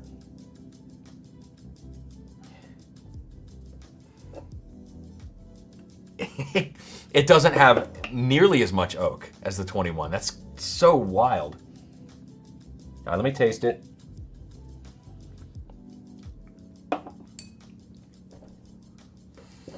It's so crazy that that doesn't taste that oaky to me right now because I'm coming off the 21. It's more balanced. Like the 18 is definitely more balanced. It actually has more presence on the palate too. It's not as thin. But then you smell the 21 and you're like, I just want that in my mouth. It's so good. Oh man. Yeah, it's thinner, but I don't care. I just don't care. Holy shit, man. Wow. All right, let's put the lineage in here now. If you don't like if you taste the Knob Creek 18 and you go, I could not possibly have more oak than that, one, I think you should still try the 21, like at a bar or, buy a sample or whatever. You should still try it because I think it's just kind of a different oak. But then also, if you really don't want that much oak, you're gonna like the 18 better. If you really care more about the drinking experience, you're gonna like the 18 better. But if you just are an oak machine, this 21 is gonna be, you're gonna love it the way I love it right now. I really think Matt Porter, who just is an oak fiend also, I think he's going to go crazy for this 21. All right, Lineage now. Lineage, I like better than the 18 already on the nose. Yeah, easy. Lineage smells great. It's slightly younger, slightly higher proof though, and the proof helps it. It's got more red fruit. It's got more leather, actually. It's like leather, red fruit, but it's got enough spice to keep it interesting.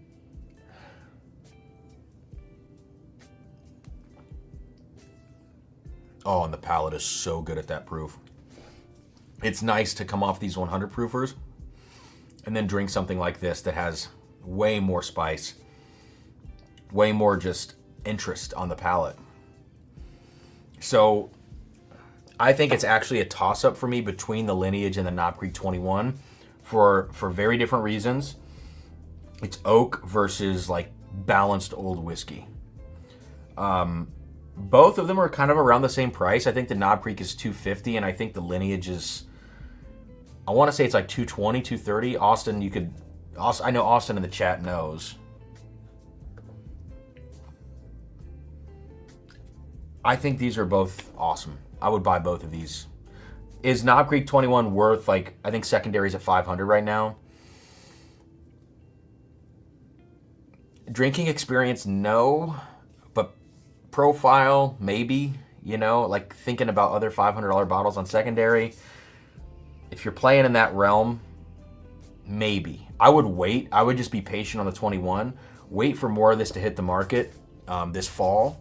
See where the secondary lands. I imagine, depending on how much of this comes out, I think it's probably going to fall another $100, $200. Not $200. I could see it settling $350 to $400. Then it's an easier buy, I think. I got to take this hat off before I get fired from my job. Pink Dan, I love you, dude. Let's make Adam happy here. Let's make tonight's title sponsor Adam. Sponsored by the Collection Whiskey Club. Yeah, fun comparison. It's hopefully going to be fun for the folks who get these samples this evening. Let's throw the 18-year over here. And what else? Oh, Evan Williams 23 from Justin. There we go. Let's throw this in the mix. It's cool because, so Evan Williams 23 is going to be older than both of these, and the proof is going to be between both of these. Let's see what happens. It is the 2025.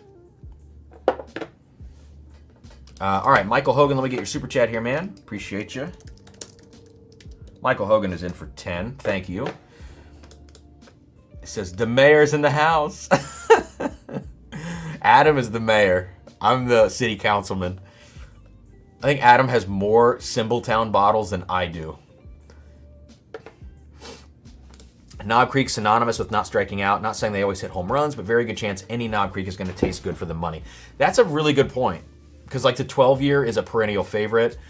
The 15 is the one that kind of loses me. It's just in that no man's land, I think, of the line. Because I think I actually prefer the way the 12 tastes better. And then I always thought the 18 was great. I thought the 18 was kind of overlooked. Mostly probably because of the proof. Now the 21, like the things I would do to taste Knob Creek 21 at 115 proof. And I don't even need 120. 115. Like I would pay $150 more for that bottle if it was at 115 proof, because I think it would be crazy. But I think you're right. I've never thought about Knob Creek that way. It's like you might never be wowed.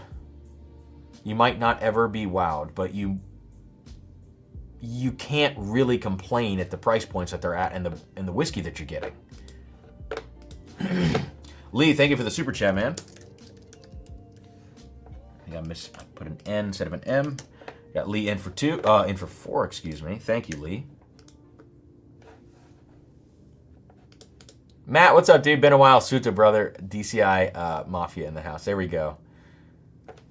I can't remember what that stands for. It's been so many years. All I remember right now is 6 words from Blue Coats. Good to see you, dude. All right, Sharina Bond. Let me get you in for 1. Got it. Says, I finally found Knob Creek 18 and those jokers drop a 21. Yeah, the 21, I think if you like oak, get the 21. Adam, what am I winning tonight? Adam, if you do win tonight, there will be a revolt. Bourbon Bill, dude, you're gonna love the Knob Creek 21. You're going to do things. I'm not gonna finish that sentence. You're gonna love it. Oh no, snip the clip. What was the clip? I just want that in my mouth. Something a mayor of Titty City would say. Lineage was 250 so they're both 250. Listen, that makes sense to me. Because I don't know if I could pick a favorite. I love them both for different reasons. Adam, here's the spoiler right here from Adam. Happy to continue with this wonderful partnership. All right, Matt's in for 1. Thanks, Matt. DCI bro in the house. Sam says, bro, do the 14 to 15-year-old picks still beat this new high-age beam? Sam, it's tough because I think I probably have one back there. I'm not going to do that tonight because I got the Evan Williams I got to do. And then I still have, 3 bottles left? No, I got to do the Bookers as well. So 4 bottles left. It's just tough because the proof is so much higher at 120. Even over the Lineage, you know. I think it's going to be one of those things where I would probably just tie it with these, again, for the same reasons, you know. Derek Thompson. Ooh. There's no A in that. Derek Thompson, got you in for 4. So shout out to the collection. Thanks, man. Gotcha. Appreciate it.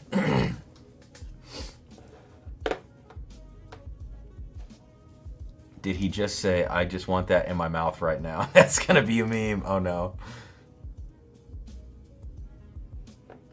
Also safe to say that 21 has to open up over time. Honestly, I'm going to disagree with you there. Only because I feel like straight out of the bottle, this 21 was doing this. I think probably because it's so watered down, you know? DJ says, new Patreon member, great channel. Thank you, man. Thanks for jumping in. Appreciate that. If you're not in the Discord, get in the Discord, because that's where the fun happens. Give me 1 second. I have bottles all over the place.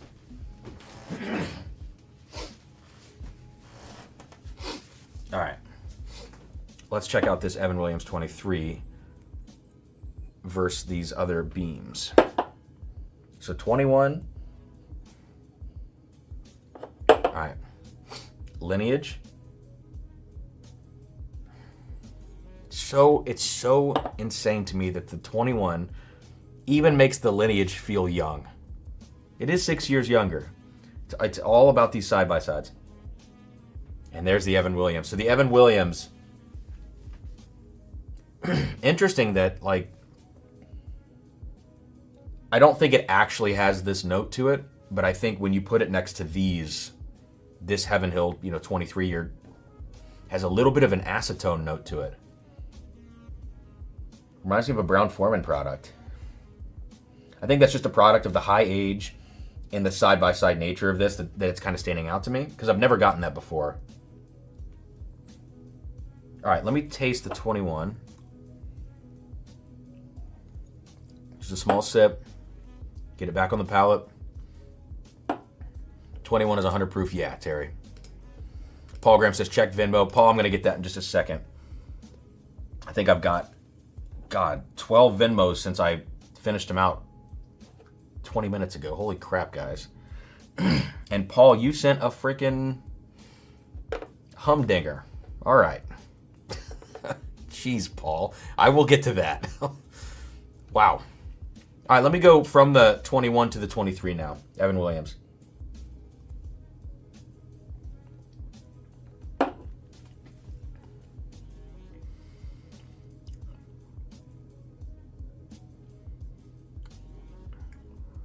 Oh, that's tough. I might have to go Evan Williams on this. Justin, are you still here, man? I have a theory. I have to clear it with Justin, though. I might have to go Evan Williams. I think the proof helps it. It has a little bit more spice. It's not quite as oaky. Justin, has this 25-year sample been sitting in the sample bottle for a while? I have to know. Because I feel like I remember you saying you poured this for me a while ago. Or that you were at least saying you were going to send it to me a while ago.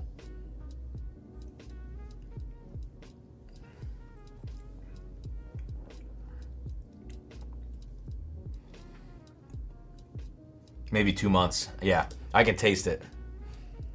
You can taste a little bit. You can taste a little bit of the cap. It's funny, man. It's funny how that happens. But it's not tainted in the way that it would be tainted if it was the plastic cap or if it was like on its side. I still think I probably take it over the 21 because it just, even though it's less oak, it's more spice. It's a little bit more like balanced sweetness instead of just straight up oaky sweetness. If the Knob Creek was a higher proof, I think I would probably pick it over the Evan Williams. But that's just like make-believe land at this point. Yeah, and the Evan Williams is now like $400 SRP. The Knob Creek is going to be $250. So at that, with the price difference there, buy the Knob Creek, you know? Oh no, Justin, I'm not complaining, man. I wondered because I taste, it's like a hint of that note in the 23. And I wondered if I was going crazy or not. All right. So I have a sample from Jeb of the 2024 still. I'm going to have to compare those. Justin says, just don't do Kenny marbles. All right, excuse me.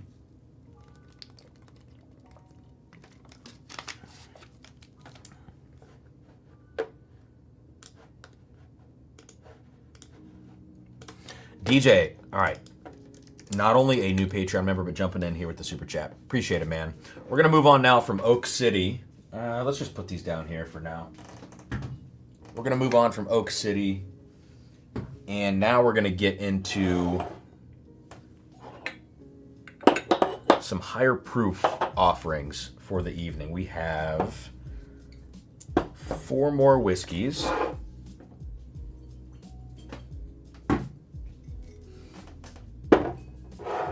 Okay, let's see if we have enough glasses. I think I need 1 more glass. Yeah.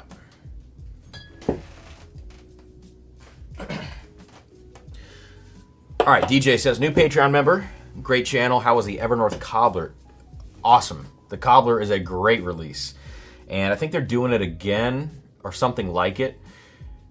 Just, like, I'm not a big finished whiskey person. The Cobbler takes the best parts of, like, if anybody's had Good Times, like the heavily finished, some might even say semi-flavored tasting whiskeys from Good Times. It takes the best parts of that with the best parts of like regularly finished whiskey and puts them together, and it, you know, it's like a party bottle. It's like a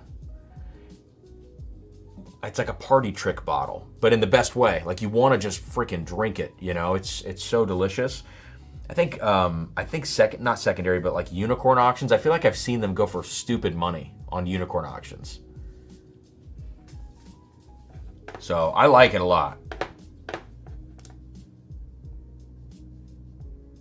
Bourbon Bill is coming in hot, guys. Bourbon Bill, listen. Bourbon Bill keeps the world in check on prices with stuff like that. I am definitely more forgiving on stupid price points. Although with stuff like the Heaven Hill Unity, you know, we're talking SRP, not secondary. On the Unity, I'm like, what are we doing? Because it doesn't really feel like 225. The Evan Williams 23, like, I don't see anything wrong with having a super premium, like, price point for a product that's super premium. I don't see anything wrong with that. It's like any other industry. You're gonna have your top of the line stuff, and we can complain all day about $400. Bill, I'm not calling you out. We can complain all day about $400, but Scotch deals with, like, you know, it's above premium. You're talking super $5,000 bottles or whatever. And I know those aren't marketed to be accessible bottles, of course. But like an Evan Williams 23, I don't see anything wrong with that price point. I think it is a little high, maybe, but it's not like, I don't feel like I want to bring out the pitchforks on that price point just yet, because I think the whiskey's really freaking good. So left to right, here's what we're gonna do. We're gonna go Booker's Reserves Tequila Finish first. Thank you, Dan, for this sample. Then we're gonna go Penelope. Oop, it's a loose cork. We're gonna go Penelope 13 year next. And then we're gonna go Parker's. This is the first Parker's I've ever owned. It's one of the, like, the first time you ever get a certain bottle, when you're just kind of like holding it, it just feels special, you know? Like, even if this Parker's is the worst Parker's of all time, I still feel cool because I'm holding the Parker's Heritage bottle, you know? Cam, I got a Rare Character Rye 2025 Batch 5. Man, they're putting those out, aren't they, huh? There's like 8 bourbons now. I thought they said they were going to do like a couple a year. I know little about them. Are they MGP, typically good? I am not the person to ask about Rare Character. I don't drink any Rare Character. I don't really want to say more than that. That's a personal choice. But I've tasted the Batch 1 bourbon. So, and that was like last year, I think. Not even this year, maybe. I tasted the Batch 1 bourbon, and it was weird. It was kind of, it just felt like you threw a bunch of barrels together and tried to make something, which is probably what those blends are. So I don't know. It was fine. It just was disjunct. It was not a great blend. But I have a bias in this situation, so I'm not the person to really ask, unfortunately.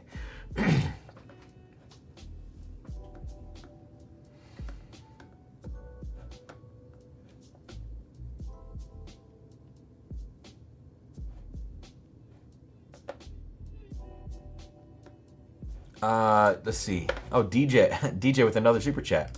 All right, let me add one more there. There we go. So I thought I heard some Eazy-E in the background while you had the Columbus hat on. It probably just sounded like it. It's just like stock music I'm playing, so that there's no copyright issues. All right, guys, keep it cool in the chat, please. The chat is spicy tonight. Keep it cool, please. No, you didn't start beef. In fact, I've never met anybody from Rare Character. But sometimes you don't need to. All right, last thing. I'm going to pour this 10-year, 149 proof Augusta. RIP. After I take a sip of this, the night is over. Adam, okay, I'll delete before I send. Thank you, Adam. I'm wearing your hat, dude. Sponsored. Sponsored by Adam. Oh, that's the Booker's. I was like, what am I smelling? Okay.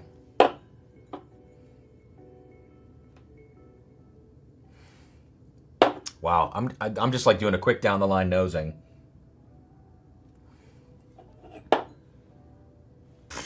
Okay, yeah, we'll come back to that one. What's going on with Sam? What's going on with Sam, Kenny? Oh my God. I can't put that on the screen. Pour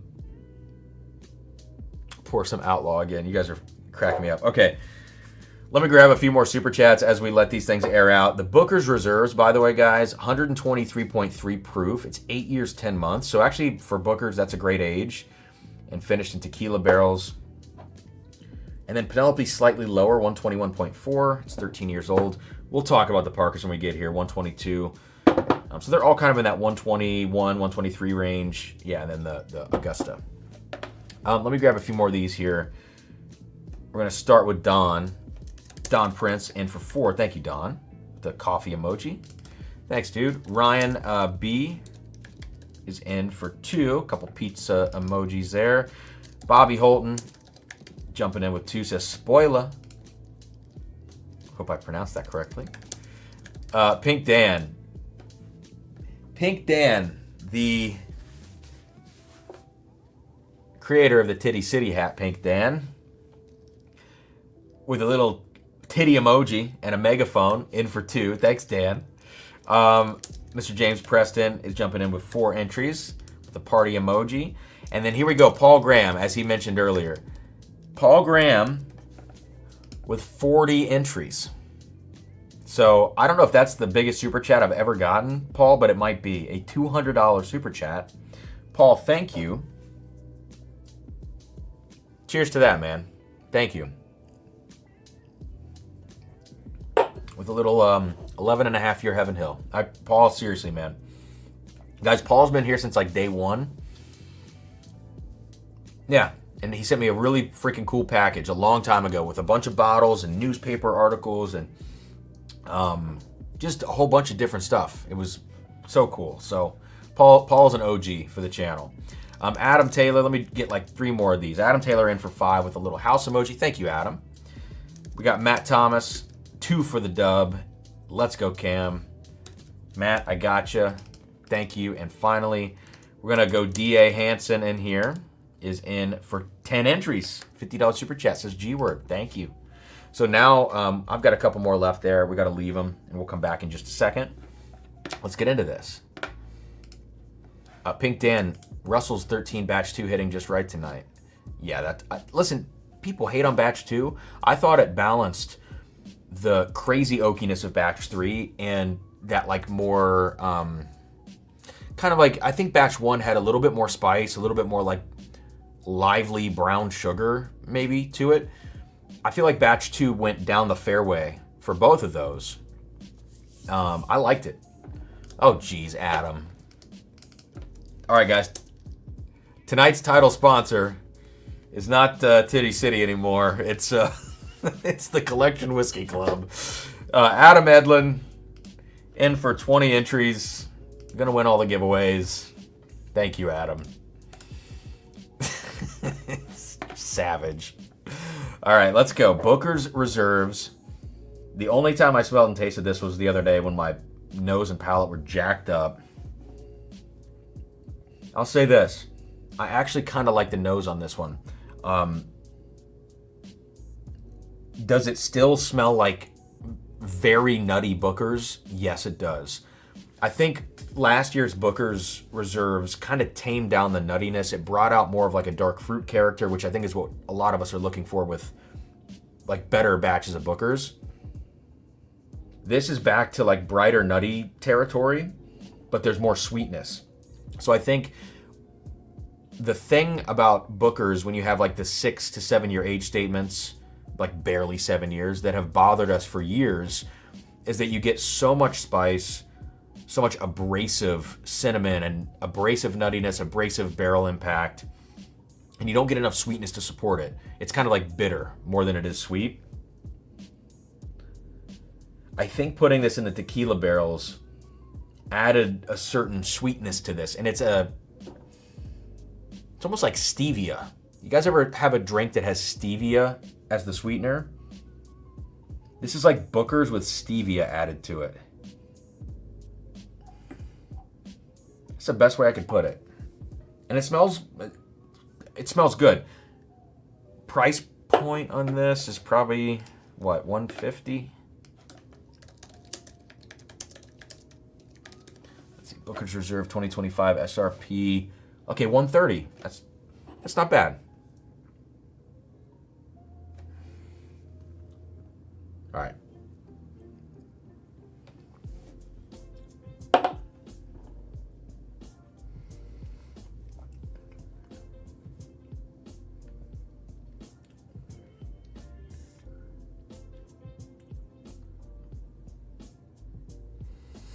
Man, that has a really, really long, like, palate and finish to it. And I guess you expect that from Booker's.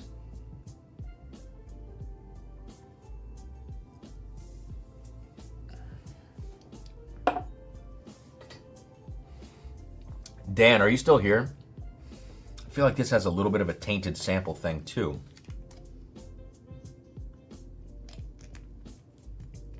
I actually kind of like this Booker's. Yeah, I think I like that Booker's. Is it $130 good? Maybe, actually, for me. I don't know why I like that. Dan, was this sitting in a sample bottle for a while? I'm just curious. Or was it like, did you have, I don't know. I kind of like that. I don't know why I like that. I thought I was going to hate this from tequila barrels. I think it feels like it's got a little bit of that plasticky sample taintedness to it, just like Justin's Evan Williams had. Dude, I think this is pretty freaking good. I don't think anybody that drank Booker's Reserves 2025 blind, I don't think anybody, fresh pour when I sent it. Weird. I don't think anybody would know that this is tequila finished. I legitimately don't. I like that a lot. I'm going to get a bottle of this and I'm going to spend some time with it and revisit it. What do you think about it, Dan? I like this. Is it well, that's not even the right question. It's polar opposite of last year's Booker's Reserve. It's like, it's way brighter, it's way more nutty, much longer finish. Pretty freaking good. Checks from Big Beam keep clearing, says Slat. Yeah. Agree long finish. Doesn't have the Booker's hug, but I liked it. I like tequila and didn't pick it up. I don't know, man. Booker's hug. See, I feel like the long finish for me is the hug. But if you mean down here, I just don't have heartburn right now, so. Shook thought it was dog shit. I bet, well, Shook is going to think anything nutty and young is dog shit. So I would not hold that against this release. Like, I love Dan, and I think Dan would admit this, that he's probably not the person to talk to if you want to talk about, like, Booker's releases. Like, Dan's probably going to largely just hate them. I would have said that about myself, too. But recently, I've been more, like, I've liked Beam a little bit more recently, I think. So, I'm not getting my, like, Booker's takes from Dan. Because I don't think Sean likes it either. I think they both kind of don't like Booker's and Beam. So, that's a surprisingly good version of Booker's for me. Dan's talking chest hug, okay. Excuse me. Paul says, you think I'm generous? My bartenders want to marry me gay and straight. Yeah, well, Paul, if you tip $200, dude, holy shit. Thank you, man. Yes, I do think you're generous. Whiskey Habit says it's 90% good Booker's, 10% tequila that isn't unpleasant for what it's worth. Yeah, I think I'm with you. Oh, I didn't know this. They were ex-bourbon barrels used for tequila, then for the Booker's. No idea if you knew this, but it explains a lot. So they had, in the beginning, they had bourbon. Versus just hearing tequila finish, yeah. Which finish would you think complements Booker's profile the best? That's tough, because, like, part of me would say something super fruity, you know, like, I don't think sherry works. Cabernet. Part of me is like, let's go Cabernet, you know? The other part of me is like, that's so different. You're trying to, like, complement insane nuttiness and, like, spice and youth with so much fruit, but also tannin from Cabernet, or really, like, you know, pick your red wine finish. You're going to get some tannin. That might be too much. That might be too different. Whereas I feel like if you put Booker's in, like, if you put Booker's in a Sauterne barrel, If you put Booker's in a Sauterne barrel or a Tokai barrel, because you're kind of getting like decadent, kind of like peachy, decadent dessert wine sweetness. I could see those going well, or I could also see like maple syrup if you want to go heavy-handed. Honey would be too much. Honey would just add to the honey roasted peanut vibe. So I think maple syrup on one end, on like the fat kid whiskey sweet side, and then I think Sauterne and Tokai dessert wine on the other side. White port, that's a good call. What's up, Joe? Joe, are you still in Europe? Are you home? I could see white port.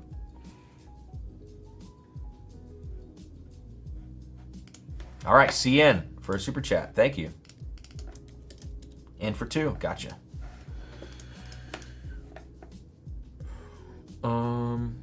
Okay.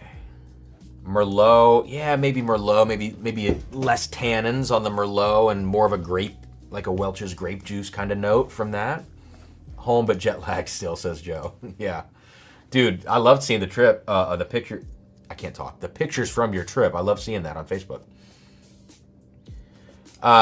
No, Bourbon Bill, I have not tried the new Hardin's Creeks because Secondary wanted $850 for the set. And it's like, I'm not going to do $850 for the set. Cian says, new here, love the content. Thank you. Thanks for jumping in. Appreciate it. All right, let's keep going on these guys. We've kind of stalled out just a little bit. I've got a few more Venmo Super Chats here. Oh, we got Chris Ardrey jumping in. It says, do I need a beacon? You just keep buying up this 18-year Barton, which I love. I like beacon.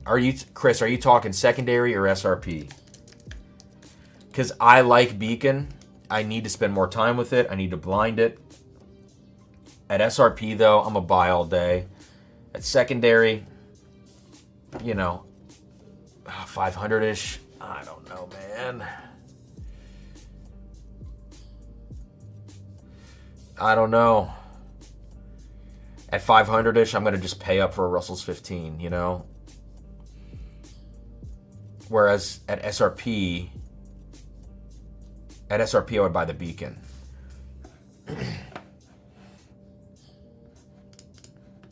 Joseph said, damn, I passed on the hards at the festival because they wouldn't give me pours of it. Really? They wouldn't give you pours? Should have just grabbed it for you. Oh, man. No, you should have, you know. I appreciate it, though. Okay, a couple more Venmos here, and then we're going to go to the Penelope next. So we've got Daryl is in for 1 entry. Thank you, Daryl. I got you in. Cody Boatwright is in for 5. Said, slob on that knob. Okay, like corn on the cob. John, dude, jumping in for 20 entries. Thanks, dude. He says, cheers, brother. Thank you, John. I'm going to take one more sip of Booker's Reserves just for that. I like Booker's Reserves. I don't know what's going on. Aaron Trondle in for 2 says, I'm in for 2. Thanks, Cam. Thank you, man. Got 2 more. Jared Busher for 8. $40 super chat says, titties. I'll say that loud and proud. I'll say it loud and proud. And finally, we got Colin in for 10. Says the brown is going down. Oh, man. That's a different city. That's called Browntown. Right now we're in Titty City. We could take a detour, though. Okay. Thank you, guys. Sam says, Cam was just talking to Justin about turkey and if the new still changes the profile that much. Like we see on the newer batch of Rare Breed, Russell's 13, this might be a turning point. Yeah, I think time will tell. If it is the new still, I just don't love the current profile. If it's the new still, I think then the solution is that you just have to let the whiskey age longer, you know?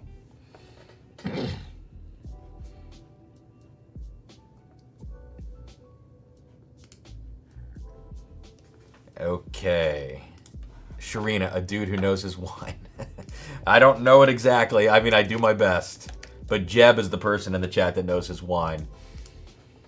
And my sponsor for tonight's stream, Adam Edlin, definitely knows his wine. Thank you, Sharina. I got you in for 2. Let's go to the Penelope. It's had ample time in the glass.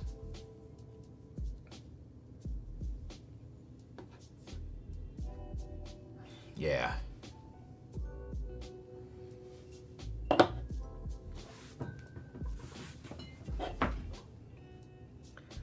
right, so the new Penelope, super sweet. It's 121 proof. Yeah, 121.4. Heaven Hill. This smells like the brighter, sweeter Heaven Hill profile, like William Heaven Hill 17 and like Heaven Hill 18. So it has that sweeter, brighter thing that both of those have. It's like pastries. It's just like that Cafe Cadence pick that I was talking about that we did. It smells like you walked into like a French cafe or something. The smell of, it's not necessarily coffee, but it's just all of the sweet pastries, you know? It's got kind of like a vanilla bean ice cream sweetness to it as well. But it's just light and airy dessert. It's decadent. It does have spice. It's got a combination of kind of like just a generic white pepper spice. Not that that's a bad thing. With, I don't know, maybe... Let me get it on the palate. We'll talk about it more. Because it's not necessarily like brown sugar. What is it? Oh, man. A teeny bit of sourness on here. Like with all the sweetness, you need something to counterbalance it. And it does have some oak tannins, some sourness. Oh, it's good whiskey. I really like this Penelope. It is nutty as well. Like, you're not going to escape the nuttiness on this one. If you want dark Heaven Hill, like if Heaven Hill 17 is your all-time whiskey, or Willet Purple Tops sourced, from Heaven Hill, this isn't going to do for you what those do. This is brighter, sweeter. It's a little bit nuttier.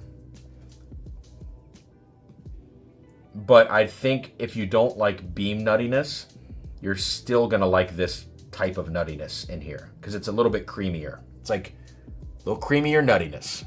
You can clip that too. I love this bottle.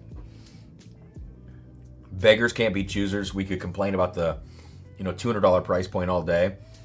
This is a buy all day.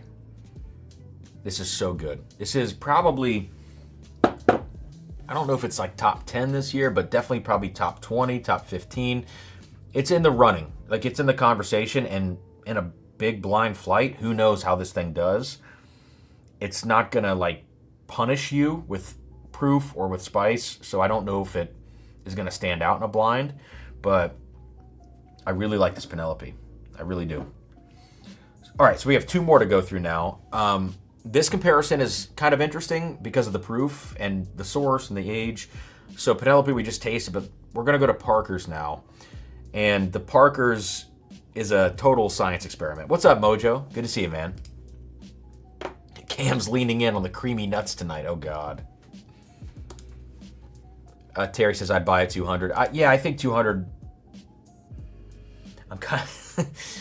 After tasting this again now, I'm like, damn it, I'm giving away... Like... The bottle I'm giving away tonight of this, in the giveaway, I'm like, damn it, that's my backup bottle. I might have to go find another one. I don't know if this is going to drop in Ohio, but I might have to go find another one, because I really like this whiskey a lot. Oh, shoot, Kenny, I got to get that to you, man. I'll try to get that to you tomorrow. Yeah. I have 3 packages to send. 3 new packages, including that one. And then tonight's giveaways as well. Tonight's giveaways are not going to go out tomorrow. I can just guarantee that, but I got to get that to you, Kenny. I'm sorry, man.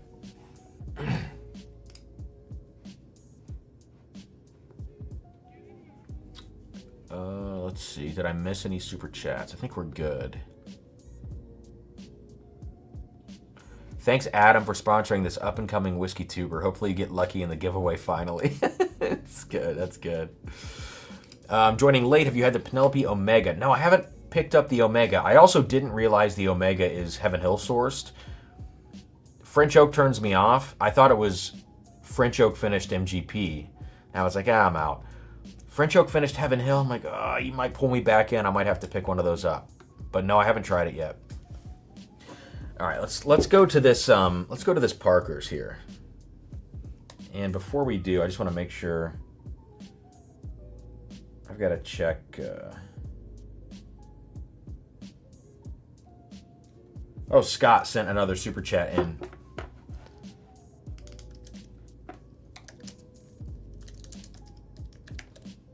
Scott Von Canel sent a super chat in here on Venmo for 1 entry. Thank you, man.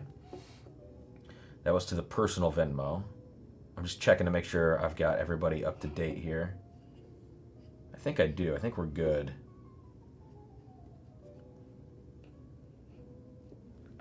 Okay.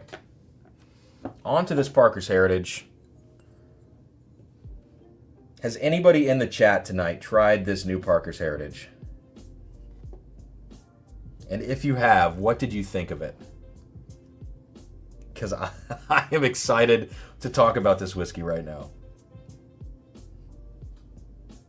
Any opinions on Calumet 18? I really like Calumet 18.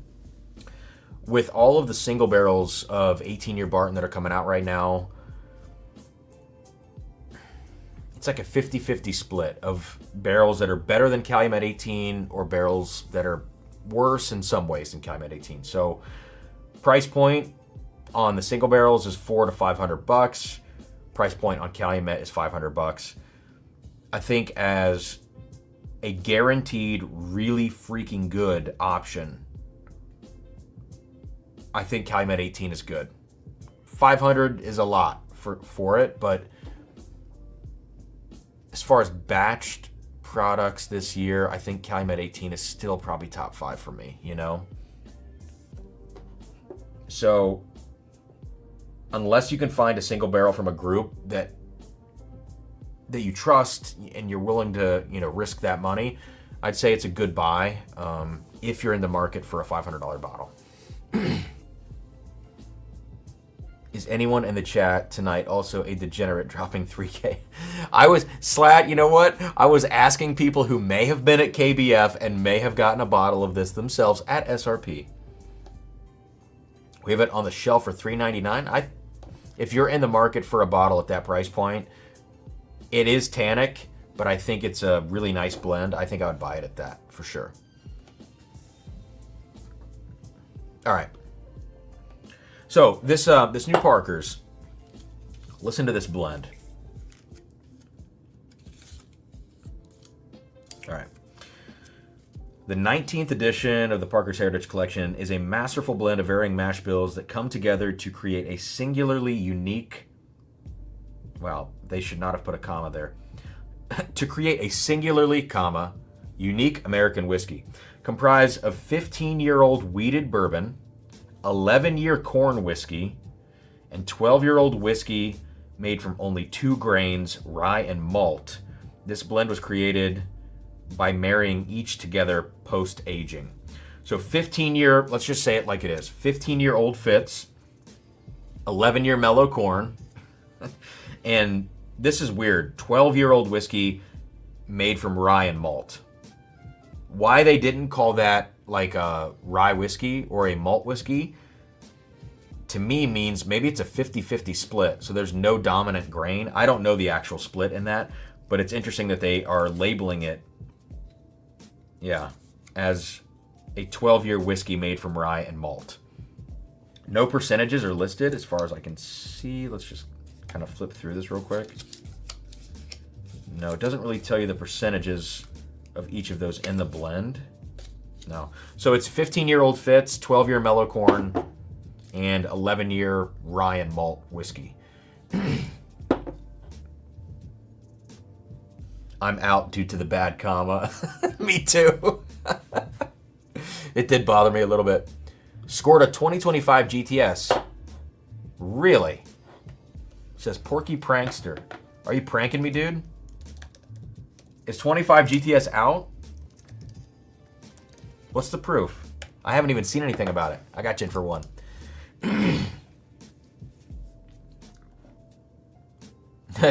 Jeb says, nope, just 2K on wine this week. All right.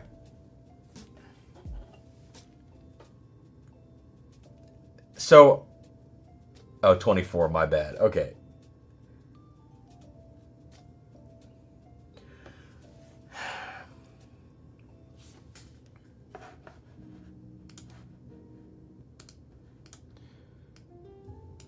All right, let's talk about this Parker's.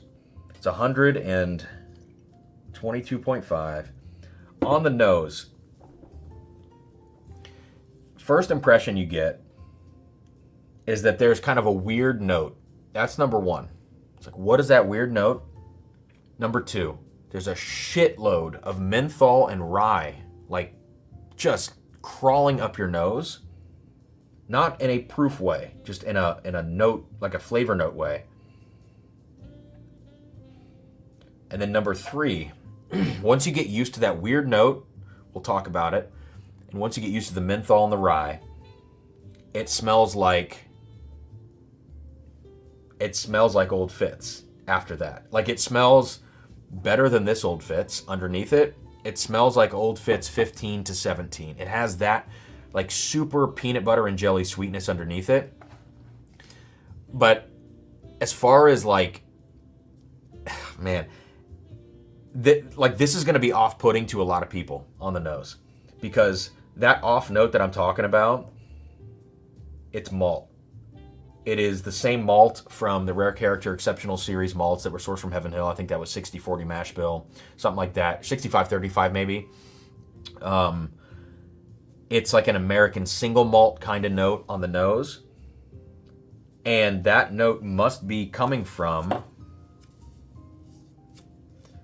it's not coming from the corn whiskey. The sweetness definitely coming from the corn whiskey.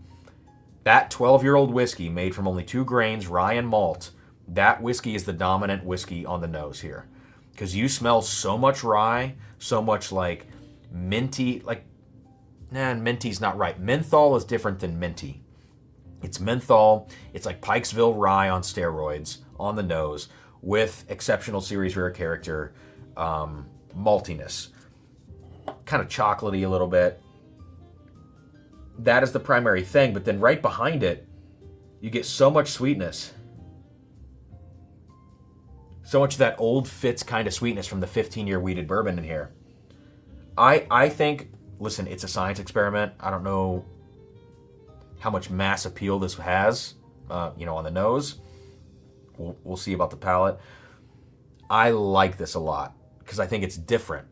It's not cheap. It's an expensive gamble for a lot of people. And I think if you're worried about it, and you find it, don't buy it. If you're worried about it, you can pass. This is out there, but I really like the nose. All right.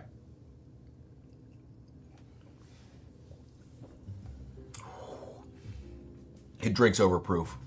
It's so rye forward. Front of the palate. Kenny says Newports. Yeah, it's like Newports on the front of the palate. It's so much malt and so much rye on the front end. It's like the most extremely contrasting things on the front of the palate. But the rye grain carries this thing through the whole, mid-palate finish. The rye carries it. Wow. And you go back to the nose now. Now you can really smell the corn whiskey influence. You can smell so much just like sweet honey, sweet corn.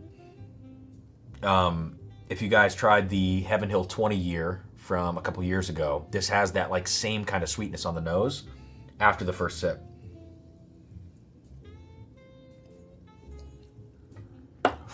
And the spice does not let up. So the profile might not be for everybody, but the way this thing drinks is for everybody. It drinks amazingly. It's complex as hell. It is a science experiment. For me, it works. I like Scotch. I like malty things. I liked the Rare Character Exceptional Series malts. And I like the fact that this is different. Parker's Heritage is kind of the experimental line from Heaven Hill. But it's not a classic bourbon profile. At all.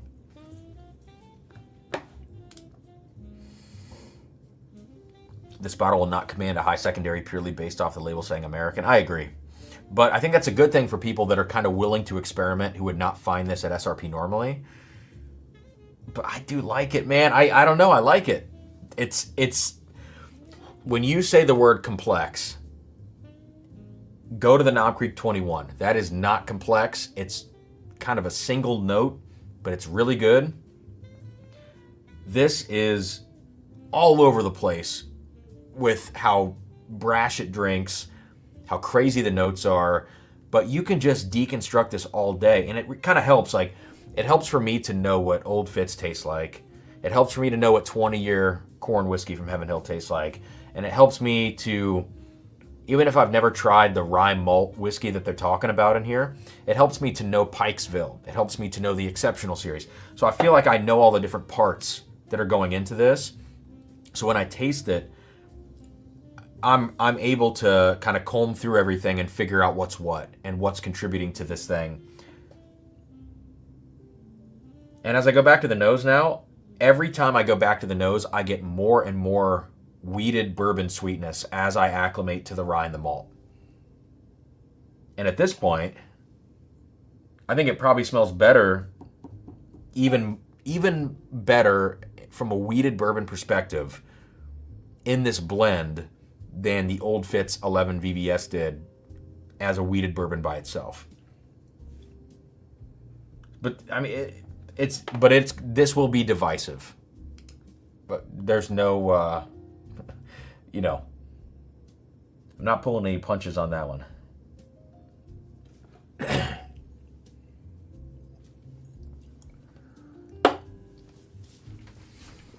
I do wish it had like 20% less rye on the front of the palate, because it's so much menthol that it just kind of takes over. Jesse jumping in with a Venmo super chat says sponsorship. Thanks, Jesse, in for 2. Gotcha, man. That's what I liked about the nose. Lots to deconstruct. Absolutely. What's up, Jesse? So there you are. Cheers, all jumping in super late. Completely forgot about the live stream tonight. What's up, man?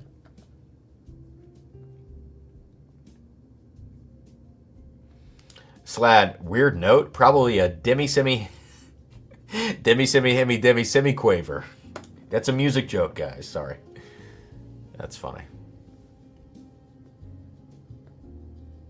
I thought the Parkers had a multi-characteristic. Yeah. All right. All right, let's keep going, guys. I think the last thing to taste, is there anything else besides this Augusta? I don't think so.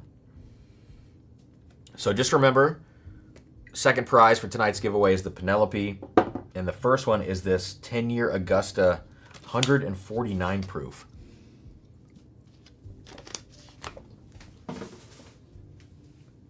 All right, let's get into this.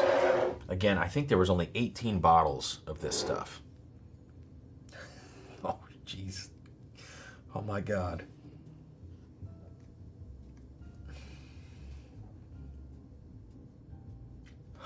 Wow, that is powerful. So the color of this is pretty silly. I don't know if you can see this, how dark it is. All right, how do you describe this whiskey? Drum roll on the Augusta. This was not at KBF. This is an 18 bottle short barrel. This was not a KBF.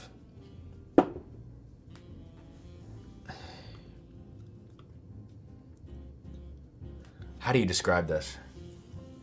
It's like, I said maple syrup earlier on something. That might have been the Unity, actually, I was talking about. This is like the craziest dry red fruits, just dehydrated fruits but drizzled with maple syrup with a shitload of barrel char and oak. and it's Beam. So this is 78-13-9 Beam. I second, like, not second guessed. I double checked with Matt from Augusta. I go, are you positive this is Beam? 78-13-9. Because I was like, this has to be a Barton short barrel, right? He's like, no, dude, it's 78-13-9.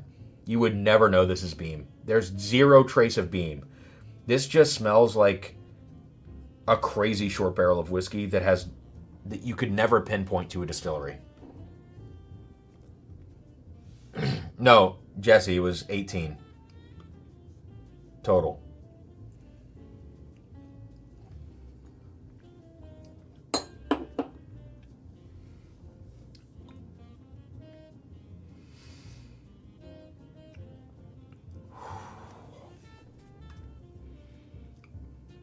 Fuck, man. Oh, God. That's awesome.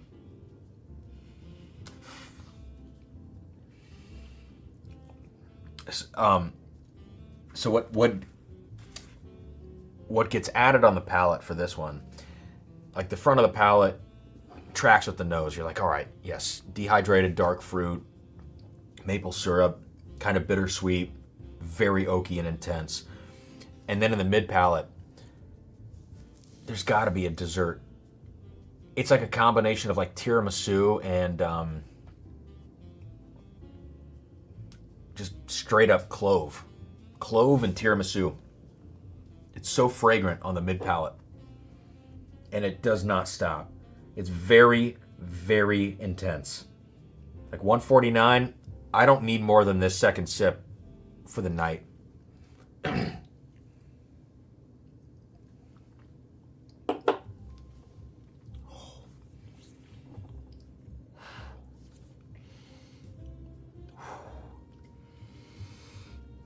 Oh my God.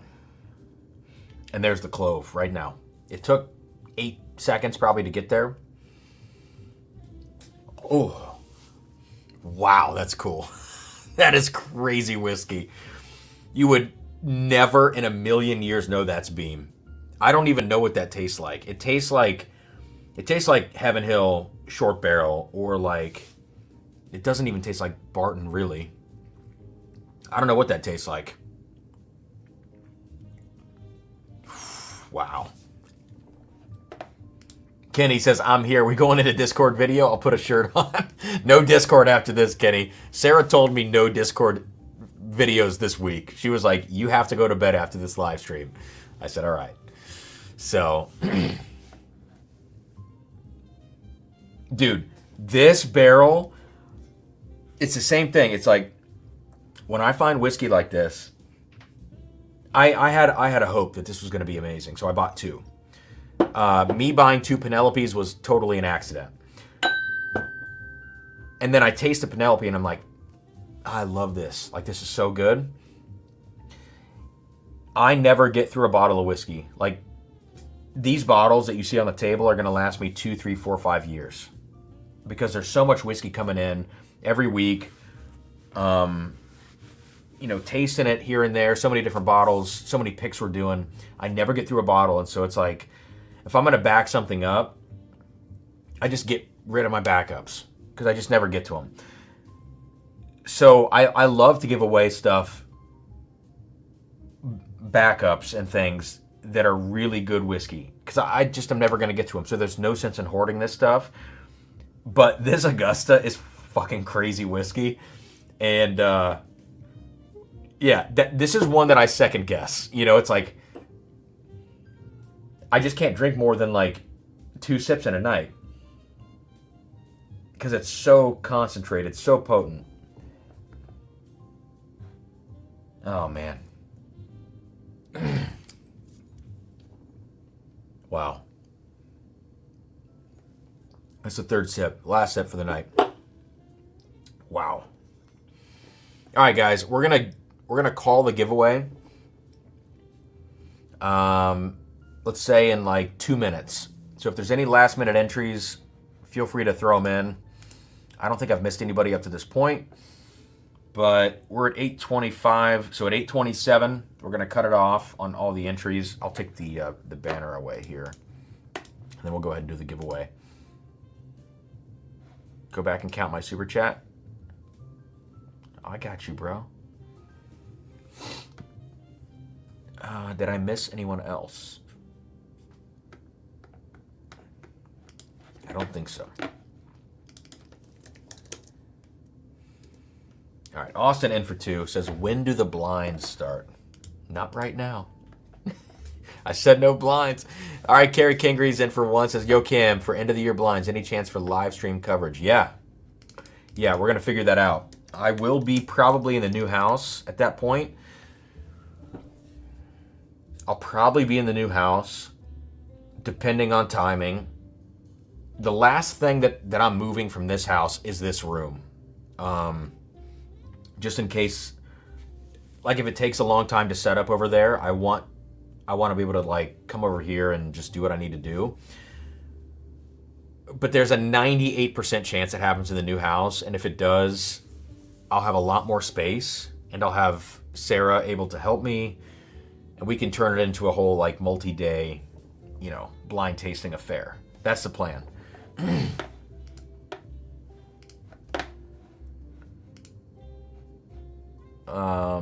All right. So Carrie, I got you in for 1. All right, CN, I got you in for 2 more entries. Thank you. And Michael Phelps just in time. All right, Michael is in for 2. The real Michael Phelps in the house. And then Andy sent Venmo here, it looks like. For 4. Thank you, Andy. Says, love the live streams. Thanks, bro. And Rich, beam me up, Cammy. All right, Rich, got you in for 5, man. Thanks. I have to check PayPal's here in a second. But, guys, we're cut off for the night. We are cut off on entries.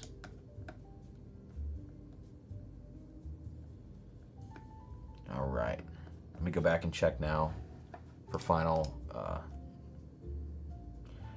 confirmation here on PayPal.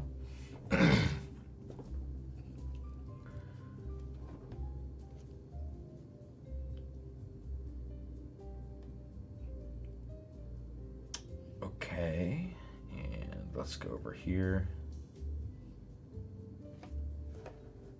Wait, wear an ascot, and most importantly, swallow. Oh God, Sam, you're gonna get me in trouble, dude.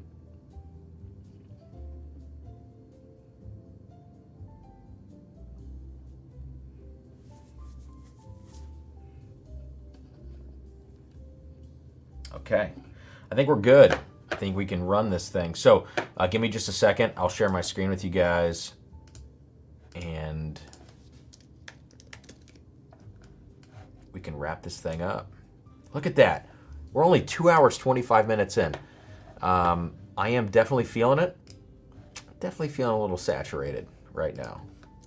I didn't have a lot to eat today. I think that's the problem. We have 377 entries. Top 3 are going to win it.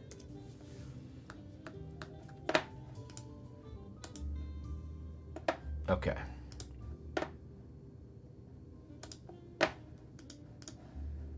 So here we go. Here's the randomizer from Rich, who just was the final entry. All the way up to the first entry, which was Junior. I'm going to put on Junior's hat just to spin the giveaway here. Here we go. 7 spins, top 3, no duplicate winners. Here we go. If Adam wins any of these, we are going to revolt. Here we go. Jason Halfsatch, I'm maybe 2/3. I can still talk kind of pretty good. No, but for real, I think like somewhere between 1/2 and 2/3. Because I'm not like slurring my words. Talking a little bit slower, but I'm pretty good, so yeah, something like that. Honestly, not bad for a 2.5 hour stream. All right, here we go. Adam, if you win this, I don't know what's going to happen. 1, 2, 3, 4, 5, 6. And now let me just say very quickly, icing the kicker here. Thank you guys for supporting the channel. Thank you for being here tonight. It's been a lot of fun. Appreciate everything. All the Patreon members, especially after the crazy last couple of days. Here we go. Spin 7. Adam, suck it, dude. Freaking suck it. Freaking suck it, Adam. John, Guy, Mr. Mike Hogan.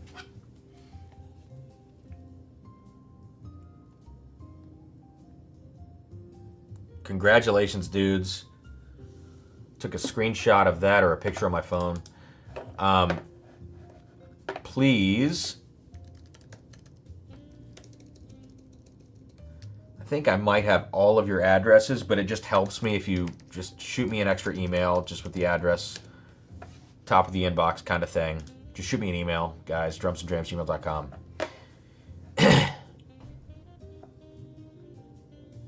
Adam was #1 on the first spin. Congrats, guys. John, I'll be interested to hear your thoughts on this Augusta. Guy for the Penelope, and everybody gets samples of everything, so you can taste all of it. But cheers. That's awesome. Kenny, do the sour. Kenny, I'm not even close to the sourdough test, dude.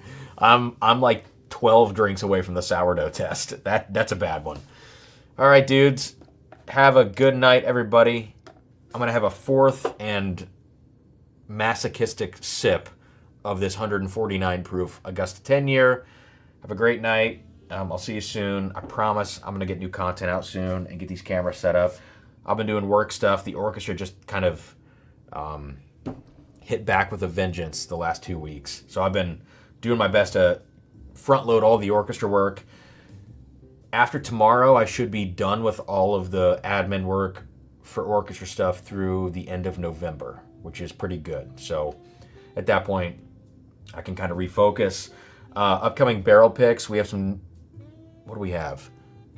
September 26th is going to be a crazy drop of 13-year Barton from Augusta and from River Roots. We have stuff coming out October 17th from River Roots, which is a bunch of weeded bourbon and an 18-year Barton as well, split with Kenny. And then I'm setting up picks right now with Onyx and Amber, Short Barrel, Backbone, and maybe some others. So there we go. Have a good night, guys. Cheers.